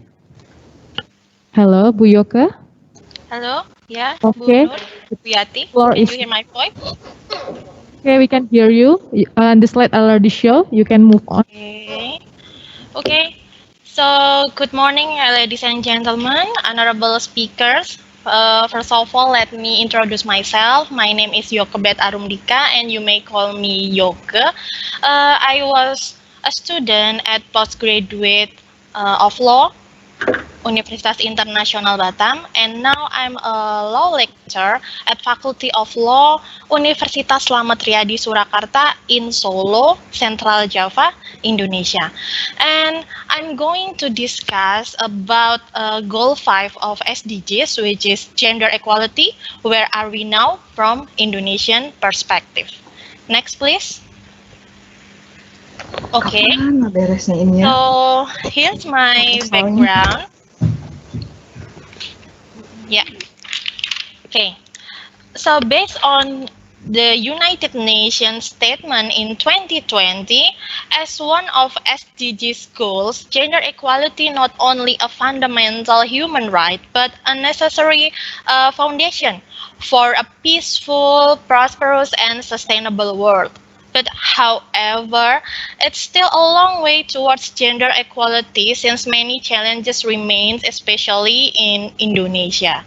Next, please. So, yeah. Then I have 3 questions regarding this topic, namely, the first one, what are the international law and regional law on gender equality? And then, what are the legal instruments in Indonesia on gender equality? And then the last one is, what are the challenges of gender equality in Indonesia? Next, please. Okay, so as you can see on the slide, so basically in international law regarding gender equality, there are some treaties and conventions that are meant to promote gender equality. The first one is the International Covenant on Civil and Political Rights, or we know it as ICCPR, and then the International Covenant on Economic, Social, and Cultural Rights, and then the Convention on the Elimination of Discrimination Against Women, or CEDAW, and then the UN Security Council Resolution 1325 on Women, Peace, and Security, or we called it Resolution 1325. Next, please. Okay, move on to the regional law on gender equality. Because Indonesia is located in Southeast Asia and also a member of ASEAN, thus regional law here means ASEAN agreements, ASEAN declaration, and another ASEAN or regional instruments. So ASEAN is taking towards the empowerment of women and girls are guided by the following regional instruments, namely Declaration on the Advancement of Women in the ASEAN region in 1988, and then Declaration on the Elimination of Violence Against Women in the ASEAN region in 2004, and then Hanoi Declaration on the Enhancement of the Welfare and Development of Asian Women and Children in 2010, and then Declaration on the Elimination of Violence Against Women and Children in 2013, Next, please. Yeah, and next is ASEAN Regional Plan on Action on the Elimination of Violence Against Women in 2015, and then ASEAN Regional Plan of Action on the Elimination of Violence Against Children also in 2015, and the newest is ASEAN Declaration on the Gender Responsive Implementation of ASEAN Community Vision 2025, and the Sustainable Development Goals in 2017. Next, please. So, ASEAN has ASEAN Human Rights Declaration that states it in its general principles states that the rights of women, among others, are unalienable or cannot be withdrawn, an integral and also indivisible part of human rights and fundamental freedoms. Next, please. Yeah. And the newest, ASEAN also has ASEAN Community Vision 2025 that envisions an inclusive community that promotes high quality of life, equitable access to opportunities for all, and promotes and protects human rights of women, among others. And to implement this Vision 2025, ASEAN has a campaign on social media through hashtag ASEAN He for She, as you can see on the slide. So you can post anything, perhaps pictures or articles or anything to promote gender equality in ASEAN with typing the hashtag ASEAN He for She. Next, please. So, now we move on to the legal instruments in Indonesia on gender equality. Indonesia has the first one is Law Number 39, year 1999 regarding human rights, and then Law Number 23, year 2004 regarding against domestic violence, and then Law Number 12, year 2006 regarding citizenship, and Law Number 21, year 2007 regarding against human trafficking. Next, please. And Law Number 2 and Law Number 42, year 2008 regarding politics, and then Presidential Instruction Number 9, year 2000 regarding gender mainstreaming, and Indonesia also has Presidential Regulation Number 65, year 2005 regarding National Commission on Violence Against Women. So Indonesia has many regulations basically regarding gender equality, but however, let me see to the next slide, please.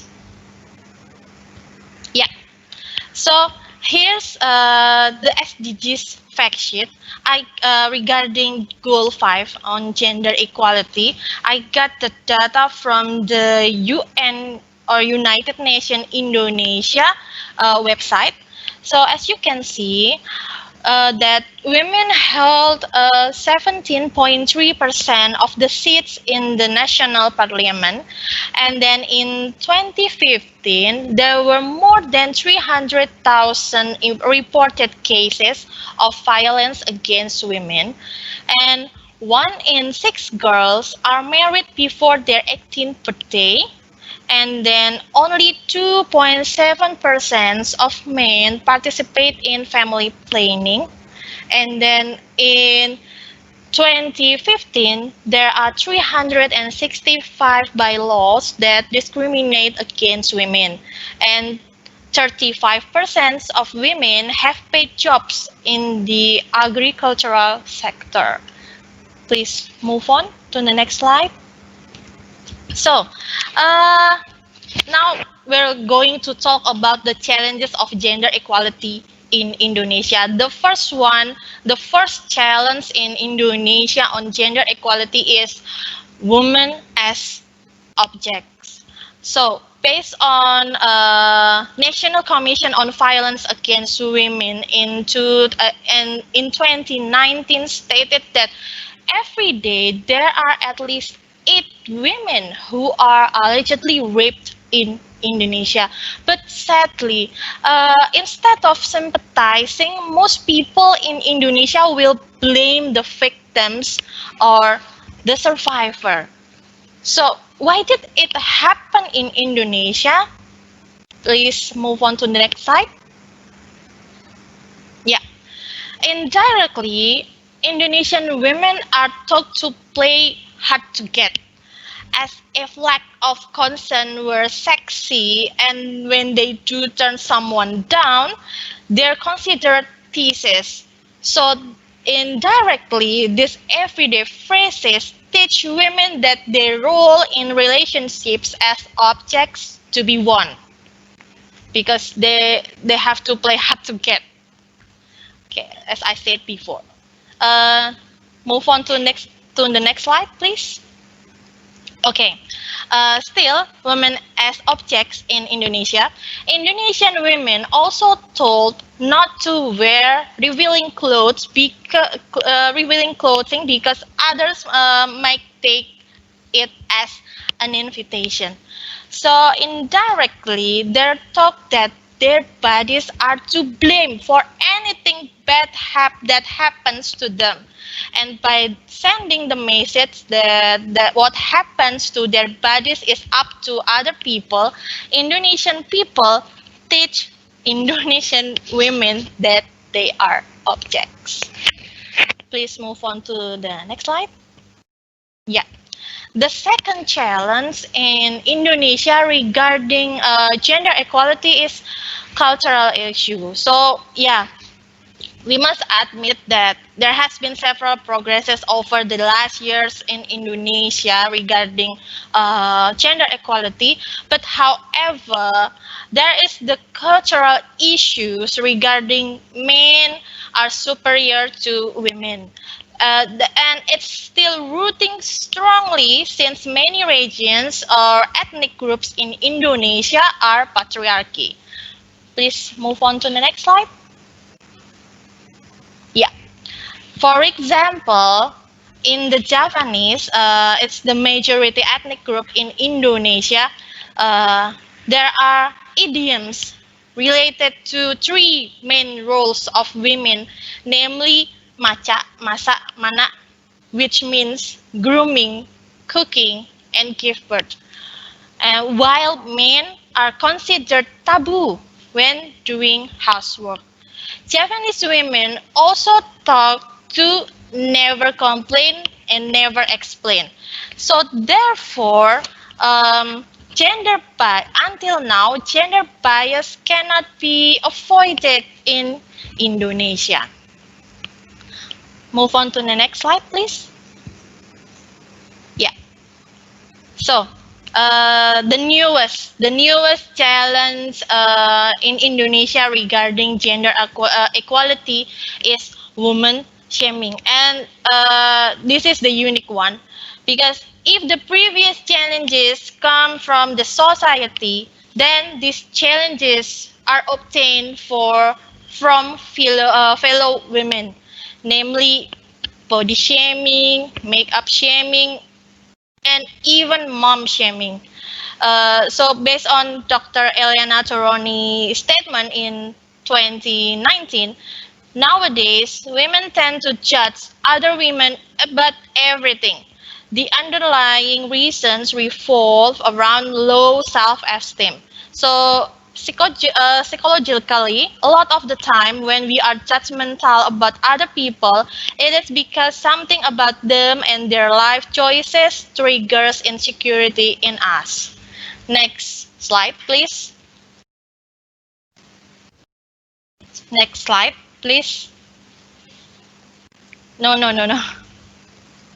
Too fast. The previous one. Okay. So, in line with next, yeah, thank you. So, in line with the statement, it also happened in Indonesia, especially in this revolution industry 4.0 era, where social media has an influential part or influential role. Because recently, mom shaming is the most dominant action in Indonesia. So, what is mom shaming actually? So, mom shaming is bullying, criticizing, or degrading other moms for their parenting choices because they differ from the shamer would make. Okay, next slide, please. Yeah, so I got a data regarding mom shaming, but I'm sorry I cannot find the English version, but I will explain it, and you can read the explanation in English on the slide. So here's the data regarding mom shaming in Indonesia. So the data as per 2018 via online survey by Kanya.id, an Indonesian digital platform regarding women empowerment and parenting. So as you can see, from 18% respondents, 4 out of 5 moms were bullied because of their parenting style. And sadly, 67% of the perpetrator were other moms, and 7% were the father. Next, please. So here he comes. Here we comes to the conclusion. So my conclusion, the first is both of United Nations and ASEAN have international agreements that are meant to promote gender equality internationally and regionally. And the second is Indonesia has several legal instruments regarding gender equality, and it is also has National Commission on Violence Against Women. And the third conclusion is there has been several progresses in Indonesia regarding gender equality, but however, there are still challenges to be faced, such as women as object, cultural issues, and woman shaming. Next, please. Yeah. So I will close my presentation with Gracia Machel quote. She is a gender equality activist that stated, "Gender equality is the goal that will help abolish poverty, that will create more equal economies, fairer societies, and happier men, women, and children." And gender equality is a human fight, not a female fight. So next. Yeah, I think that's all from me. Thank you for your attention and have a good day, everyone. Thank you. Okay, thank you, Miss Yokhebed. That's maybe actually our problem about how women and perspective in the society. And she collaborated with the G5. Okay, that's all the presentation about Sustainable Development Goals, pillar of social development. And next we move to question and answer agenda. First, we have question that we already collect from registration to Prof. Agustina. Okay, please, maybe you can answer it now. Okay, thank you, Ibu Nur, as the moderator. So thank you for the question that posed to me. And the question, I got 3 questions, and this is about the relevancy of SDGs, how important and how should we go. Then, okay, let me respond to the first questions that are the SDGs goals relevant to today's situation when every country has suffered from the COVID-19 pandemic? And my answer is yes, it is relevant because the triple bottom pillar of sustainability consists of people, planet, and profit. These three pillars are translated into the 17 goals established by UN to be achieved in 2030. As the long-term goals, UN member has been trying to put forward some future challenges that might be faced by all nations. Then, so the people is the main player. People is the main player in the sustainability, and healthy is very valuable aspect. As we know now, COVID-19 is really costly. All nations remake their budgeting and try to recover the pandemic as soon. And then why people is the main player? Because if people is healthy, they can work and economic is growth. That's what we can see from this pandemic. When people are not healthy and the world is quiet and it's like freezing, it's stopping, and yeah, people is stopping, and then profit is almost stagnant, right? And yeah, in this case, the good thing for the planet is that when people are quiet, and then the condition of the world is better. But then the challenge is that how when people are healthy and they are work and planet is maintained in a good condition. And the second one is how important is the SDGs for our life. I would like to sing a song. So it's been a while that we do not go to karaoke. So heal the world, make it a better place for you and for me and the entire human race. Okay, so everyone, maybe you remember this song from Michael Jackson, Heal the World. And yeah, SDGs is very important for our life to make it a better world. So it's not only a tagline, but we have to use that as the guidance for the all nation to strategize the action. And how that's what we can contribute to reach the SDGs.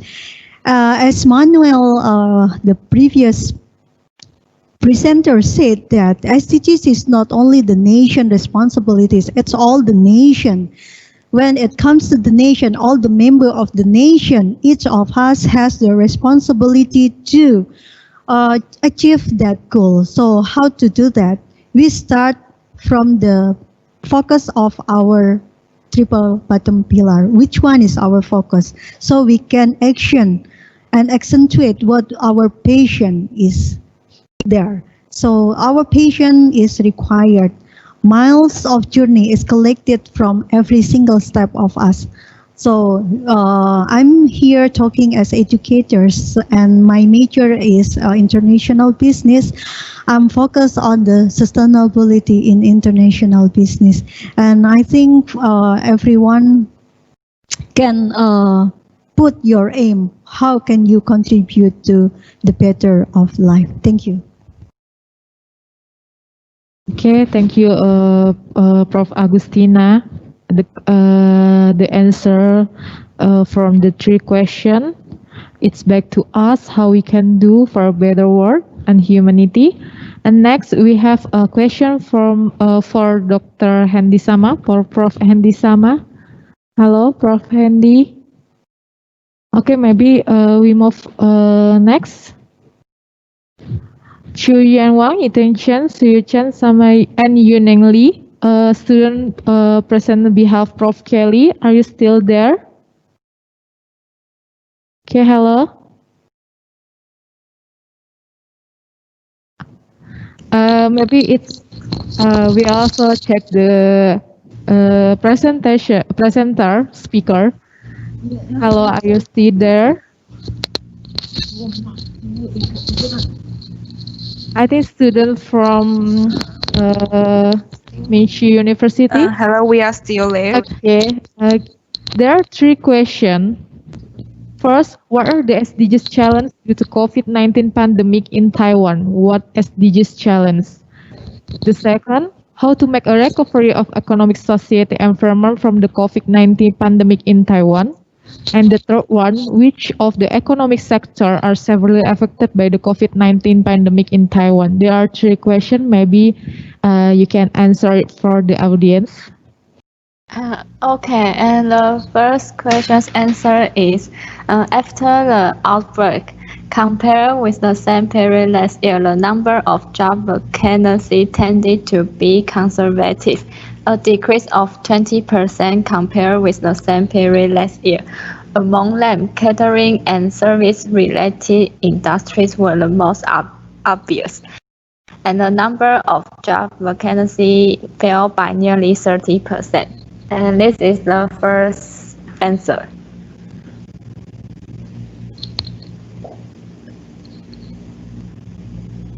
And the second question's answer is Taiwanese government budgeted 13.4 billion NT dollar for coupons and vouchers to help boost consumption after the pandemic slows down or ends. The third one is the third question is which of the economic sectors are severely affected by the COVID-19 pandemic in Taiwan? And our answer is there are many industries been impacted because of COVID-19. So we just briefly give two examples. First one is travel industry. Taiwan government announced that foreigners are prohibited from entering and domestic travel is prohibited. So no people will go to live hotel. The performance of the travel industry has been almost no income since February. And the second industry is petroleum industry, because petroleum exporting is depending on China. The impact of COVID-19 is seriously than SARS. Meantime, Taiwan Formosa plastic has suffered in the crisis because of the petroleum export to the biggest demand country, China. So this is our answer for the three questions. Okay, thank you for the answer. Next, maybe we move to G1, poverty. Manuel, are you there? Yeah, hello again. There are three questions for you. How to end poverty in the post-pandemic COVID-19? What is the most effective policy to reduce poverty in Colombia? And the third one, do you think the nation will have to end poverty? Okay.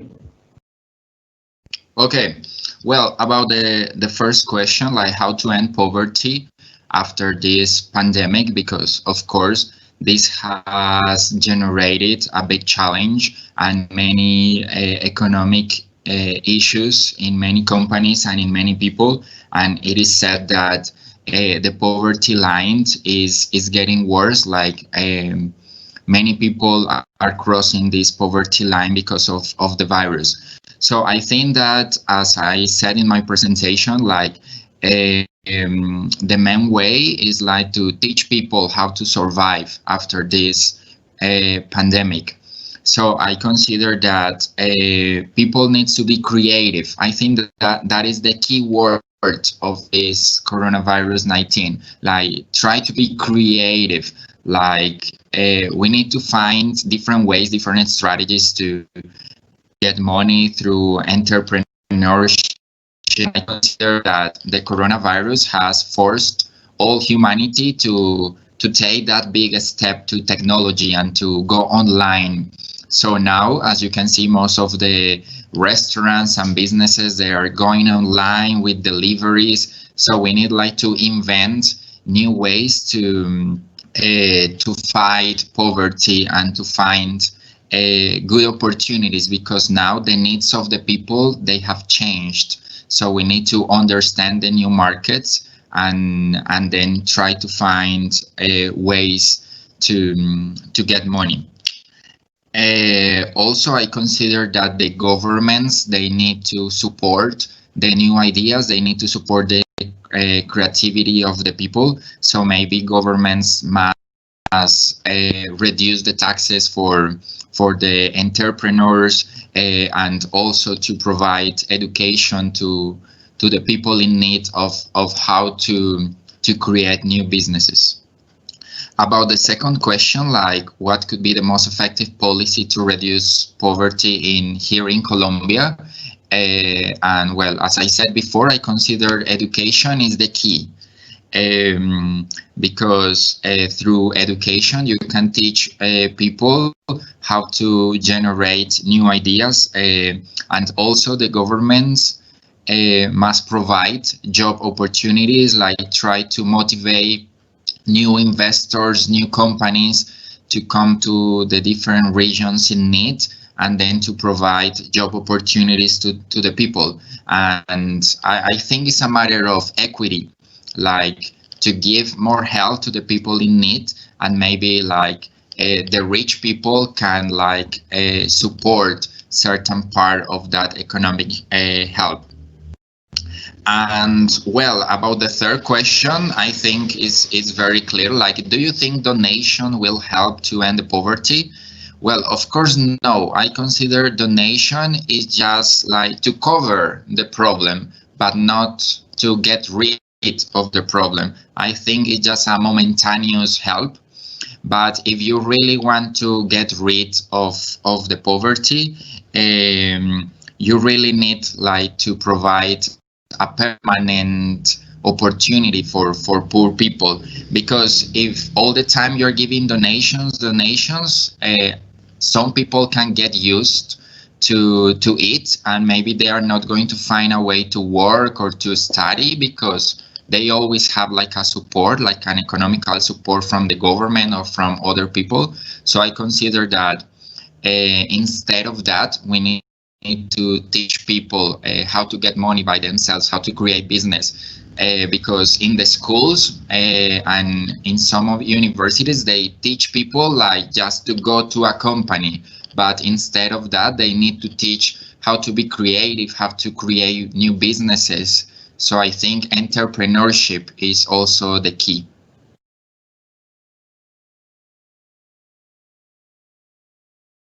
Okay, thank you for the answer. Next, we have question for Prof. Hendi Sama.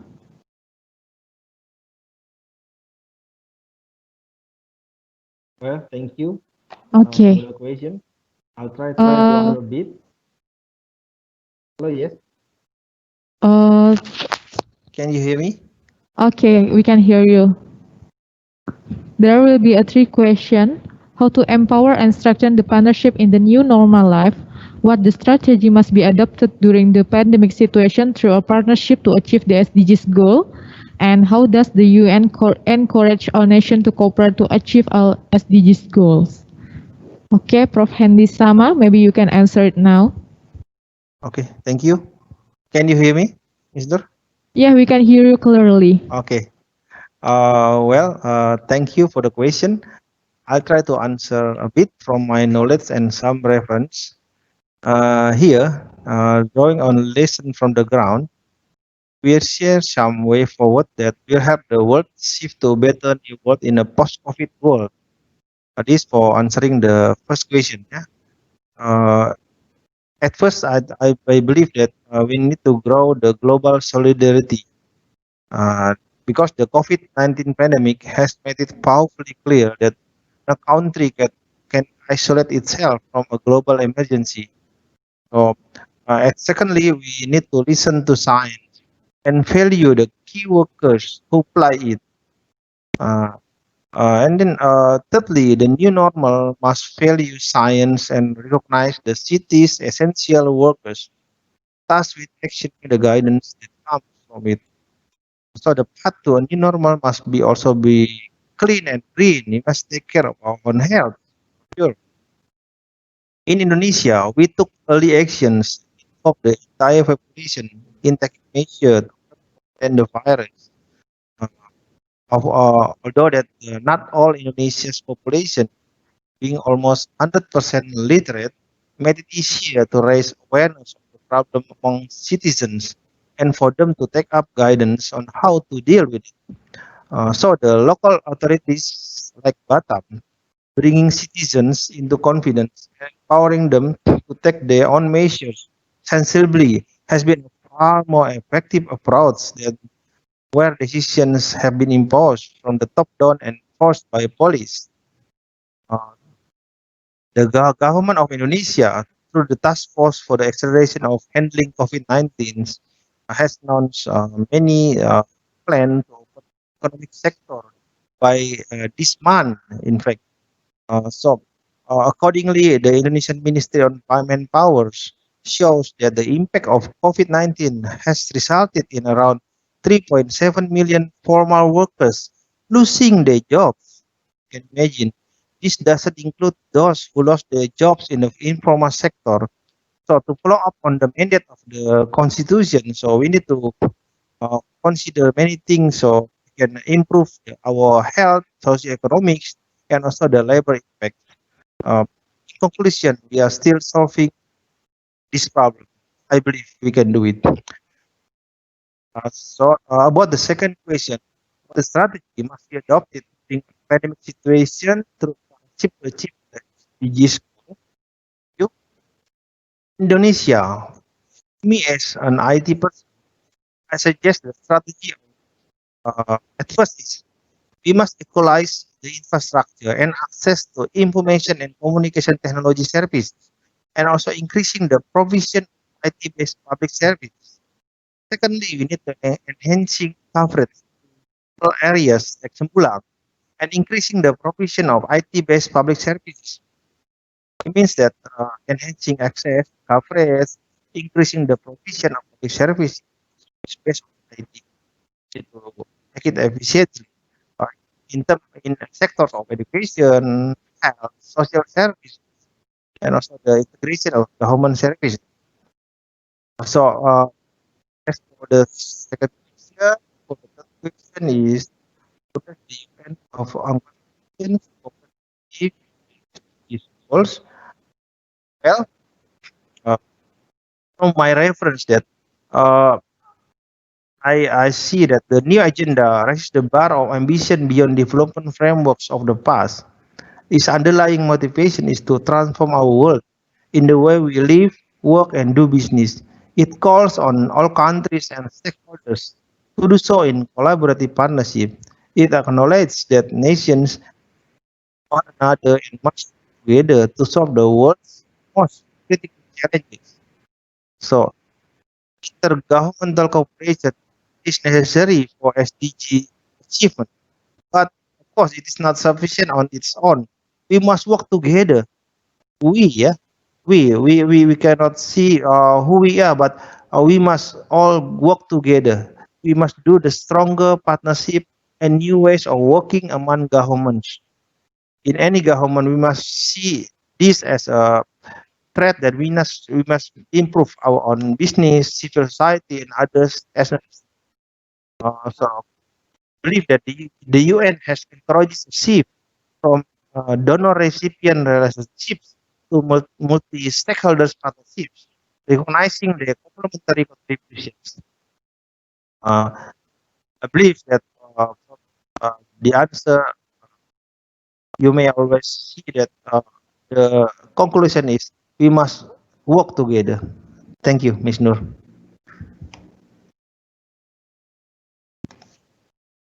Okay, thank you, Prof. Hendi, for the answer. Next, we have question to G2 Zero Hunger to Osei. Osei. Hello, Osei. Hello. No, okay. There are three questions for you.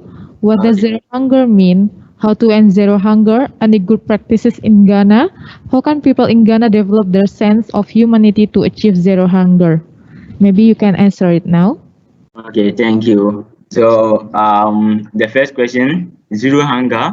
When we say zero hunger, it means that there is one, food security, two, improved nutrition, and the last one, sustainable agriculture. Now, when we take food security, we have 4 pillars. The first one is the availability of the food. Is the food there? Can people get access to the food? Then the next one is the next pillar is access. How people can get food at affordable prices. Many people can not get enough food because even though the food is available, but they don't have enough to purchase the food because of the prices of the food on the market. And the prices of the food also depend on some economic factors. How can we transport the food to other countries? There are some import and export duties. And because of these import and export duties, the prices of the food can increase because they have to pay some amount of money before they can export to other countries, which increases the cost of transportation. And because of this cost of transportation, it will also affect the prices of the goods on the market, which means that the price will increase and many people cannot afford it. The next one is utilization. The next pillar of food security is utilization. How people use the food to their satisfaction. Yeah. Then the last one is stable. Is the food always there, or today we have food and tomorrow we don't have it? Good. So that is that. When we say zero hunger, it means that there is food security, which has 4 pillars. Then improved nutrition and sustainable agriculture. Now, to answer the next question, it says how to end zero hunger. Any good practice in Ghana? Now, for Ghana to tackle zero hunger as the second goal of the Sustainable Development Goals, the government launched a program called Planting for Food and Jobs in 2017. If you look at this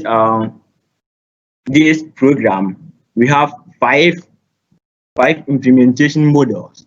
The first one is promote food security.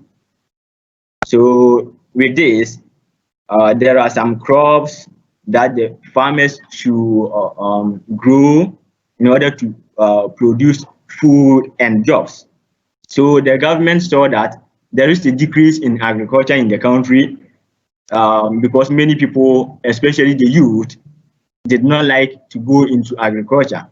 So they demand to get white collar jobs rather than agriculture. So the government brought this in order to make agriculture interesting for the youth. So the next one is planting for export and rural development. Then rearing animals for food and jobs. The fourth one is greenhouse villages. And with the greenhouse villages, we have 3 greenhouse villages constructed by the government. And we have them at Akumadine, Gahenya, and Baujiase in Ghana. The reason for this construction is to grow vegetables in Ghana. The last one is agricultural mechanization service centers. With this, the government provides subsidies for the farmers to purchase agricultural tools like tractors, combined harvesters, and tools to improve agriculture in Ghana. Then the last question, how can people in Ghana develop their sense of humanity to achieve zero hunger? Now, if you go to Ghana, especially in the rural areas, there is something we call hand goes, hand come. It means that they all depend on each other. So if I am in need, my neighbor is expected to help me. So if you go to the villages, they share food among themselves. If this one has food in abundance, they share it with their neighbors in the villages. Good. And also, the public figures who are wealthy in Ghana give donations. Each time they give donation to those who are in need of food, as well as NGOs who are also helping to reduce the hunger in the country. Now, the last one is that in Ghana, we have, as we know, we have two family systems. That is the nuclear family and the extended family. If you go to Ghana, the extended family is also effective as at this era or this age. They still use the extended family. So if a member, like if I am in need and my parents cannot help, the other family members like uncles, aunties, and others can also help. So this also help to like help those who are in hunger. Good. Now, before I go, I want to give some brief information on COVID-19 in Ghana. COVID-19 was recorded on the 12th of March 2020, and as at now, we have 15,000 cases. So we have 103 deaths and 10,000 recoveries. So we do have only about 4,000 to tackle for now. Good. So they closed all gathering like what all the other countries did. But for now, they have started to open the churches and other gatherings with health protocols. Yes, thank you. Okay, thank you, Osei. Next, we have question for Paschara. Yes. Goal 3, good health and well-being. Paschara, are you there? Yeah, I'm here. Okay, there are 3 questions. What is good health and well-being? How to gain good health in Thailand? What are the best acts conducted by either the Thai government or society to achieve the goal of good health and well-being during the COVID-19 situation? Okay, Paschara, maybe you can answer it now. Thank you.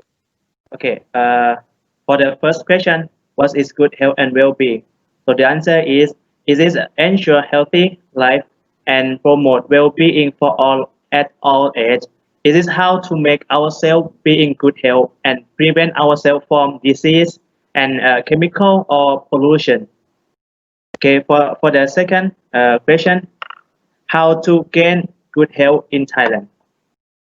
Normally, we keep exercising and eating a good food, but they have something, yeah, like look like a herb. Yeah, the that thing is look like a candy, but is the color is brown. So for example, my grandfather, he eats every day in that herb, but for the teenager like me, we didn't eat herb anything anymore. But the one thing we have same is we try to stock up on the mosquito repellent because we know that the flavor from the mosquito is very affect us. I mean, if we got that, it will make a problem to us. So yeah, that thing is how to gain good health in time. So for the last question, what are the best acts conducted by either the Thai government or society to achieve the goal of a good health and well-being during the COVID-19 situation? So the government provide money, face mask, rice, and dry food, and home medicine include mosquito repellent gel to the poor people and homeless, and also to the unemployed, in order to help them to have a better life. Besides that, pre-COVID disease tests for risk group, such as the elder and the patient with various disease. But for society, I impress the food bank or pantry. It's like if we wanna donate food, we can bring that food and push in the pantry, and whoever wanna take that food, they can take it. Yeah, I think that is a good, the best act happened in Thailand. Okay, thank you. Okay, thank you, Paschara. Next, we have question to Miss Winsherly, Goal 4, Quality Education. Hello, Miss Winsherly. Yes, Bu Nur. Okay, there are three questions for you. How to overcome various kind of problem that occur in Indonesia, such as education that has not been evenly distributed throughout Indonesia due to several factors which do not support education in Indonesia. How to improve the quality of education, and what do you think about the education quality of universitas in Batam? Okay, thank you for the questions. For my opinion, how to improve the quality of education, first we have to commit. It means the commitment didn't come only from the government, but the commitment also we as a citizen, and we as a citizen Indonesia also should have a commitment to improve the education, because to improve the education is not only the responsibility of the government, the central government and the regional government, but the first thing is important is commitment from the government. The second is we have to not improve the legal, because the legal in Indonesia also have the set of regulation to protect the educational rights, but we have to improve the law enforcement. It means the social services and the educational services in government sector and in the regional government sector. That's all about that's all my answer regarding these questions, Bu Nur. Okay, thank you. The last one question to Miss Yokhebed Arumdika Probo Sambodo, Goal 5, Gender Equality. Hello, Miss Yokhebed. Yes. Yes. Can you hear me?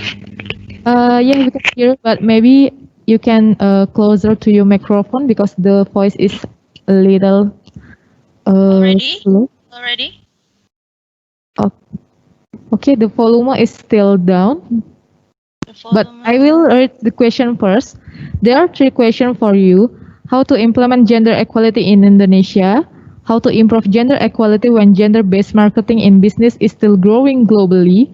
And the third, what is your opinion about racism and gender bias? Okay, Ms. Yokhebed, you can answer it now. Yes, so can you hear me, Bu Nur? Okay, we can hear you. Okay, thank you. Thank you for the question. So, let me let me answer this question. So the first question, how to implement gender equality in Indonesia? So as I mentioned before, that social media has an influential role in Indonesia.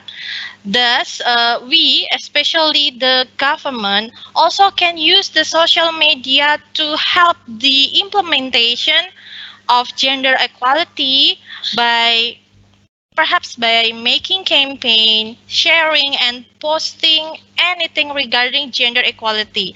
But this method perhaps will only affect to urban communities.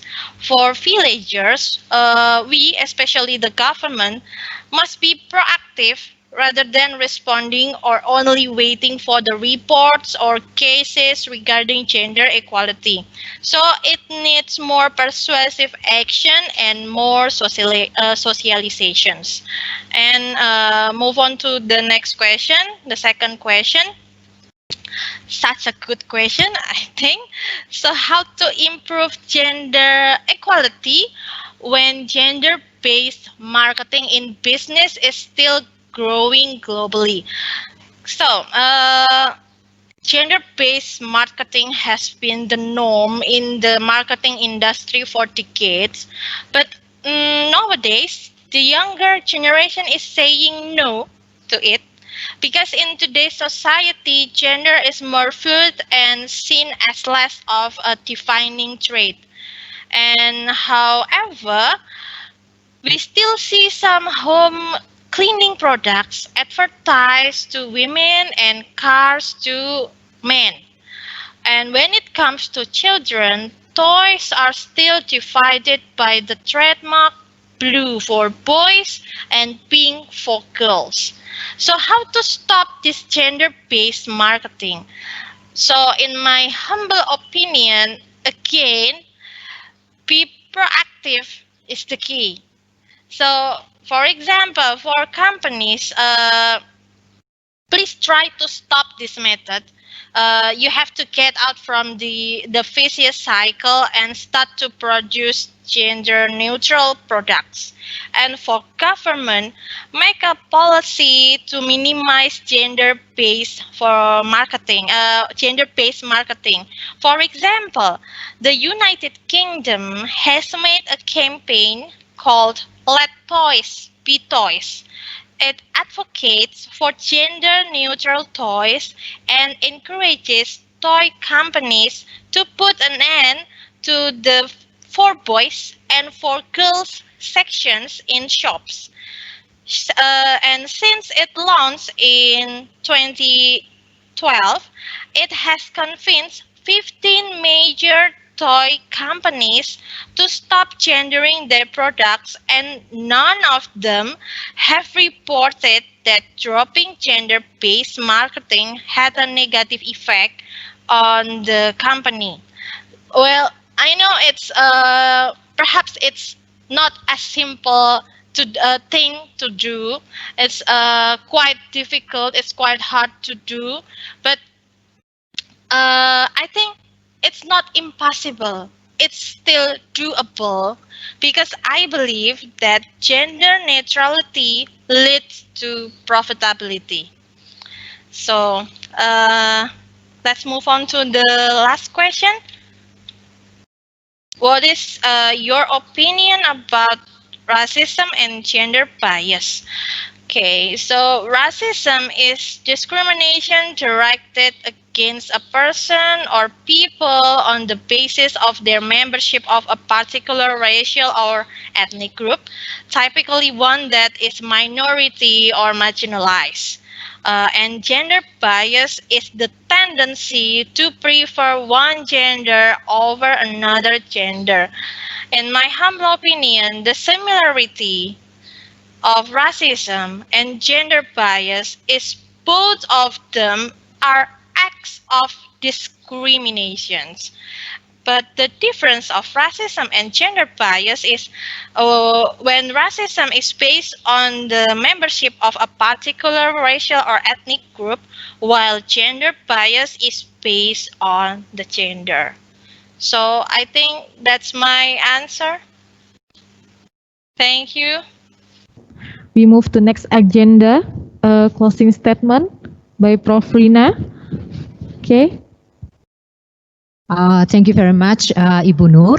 Okay, first of all, I would like to thank to all of you, to Manuel, to Osei, to Paschara, to Ibu Winsherly, Ibu Yoke, Dr. Agustina, Dr.Hendi, and all the students of Prof. Kelly. I'm very sorry I cannot memorize all your names, but all of you have been doing very good and presentation and discussions about SDGs or Sustainable Development Goals. So I would like to explain that this is actually the first series of several series that we are going to do under the Faculty of Law. And particularly if you are interested in discussing in more detail about Sustainable Development Goals, you can simply promote or join our Master of Law studies, because in Master of Law, we actually discuss a lot and very detailed about the implementation of Sustainable Development Goals. So starting from semester 1, there's one of the study or the course we call the Sociology of Law, where all the students have to try to dig up and to detail about the implementation of Sustainable Development Goals in around their areas. And then when you are choosing the concentration or the focus of the study, for example, if you're doing a public policy of law studies, and then there's one of the subject, it's democracy and human rights, with especially focus on SDGs. So, well, I would like to take this opportunity to promote a little bit about the Master of Law Studies. So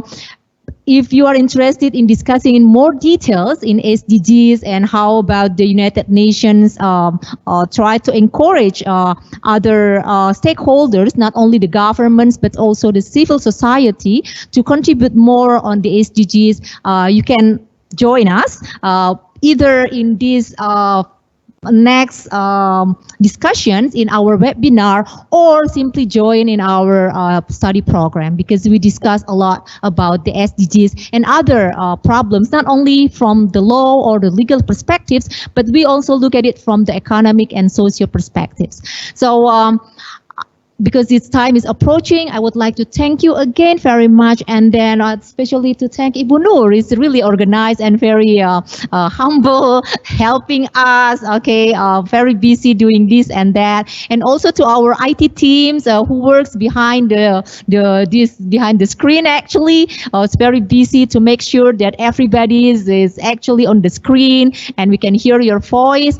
And last but not least, to all the attendees, thank you very much for being patient, listening to this encouraging and very compelling discussions regarding SDGs. Even though we only cover goal 1 and goal 5, but inshallah, next month we're going to focus on other goals. And if you would like, especially of those the attendees, if you would like to contribute to become part of us, to become a speaker, whether you are students, professors, or professionals, and if you would like to contribute to discuss about other goals of the SDGs, please write us, or please email us, or please call us. Thank you very much, and I would like to hand this mic to Ibu Nur. Thank you very much. Okay, ladies and gentlemen, finally we come to the end of part of our webinars. We would like to say again, thank you again to all participants, speakers, and technical team for the information and interest talk and make this webinar happen. Okay, hopefully the presentation will be beneficial for everybody. Thank you for your attention. Goodbye. Assalamualaikum warahmatullahi wabarakatuh. See you again in the next agenda. Thank you so much.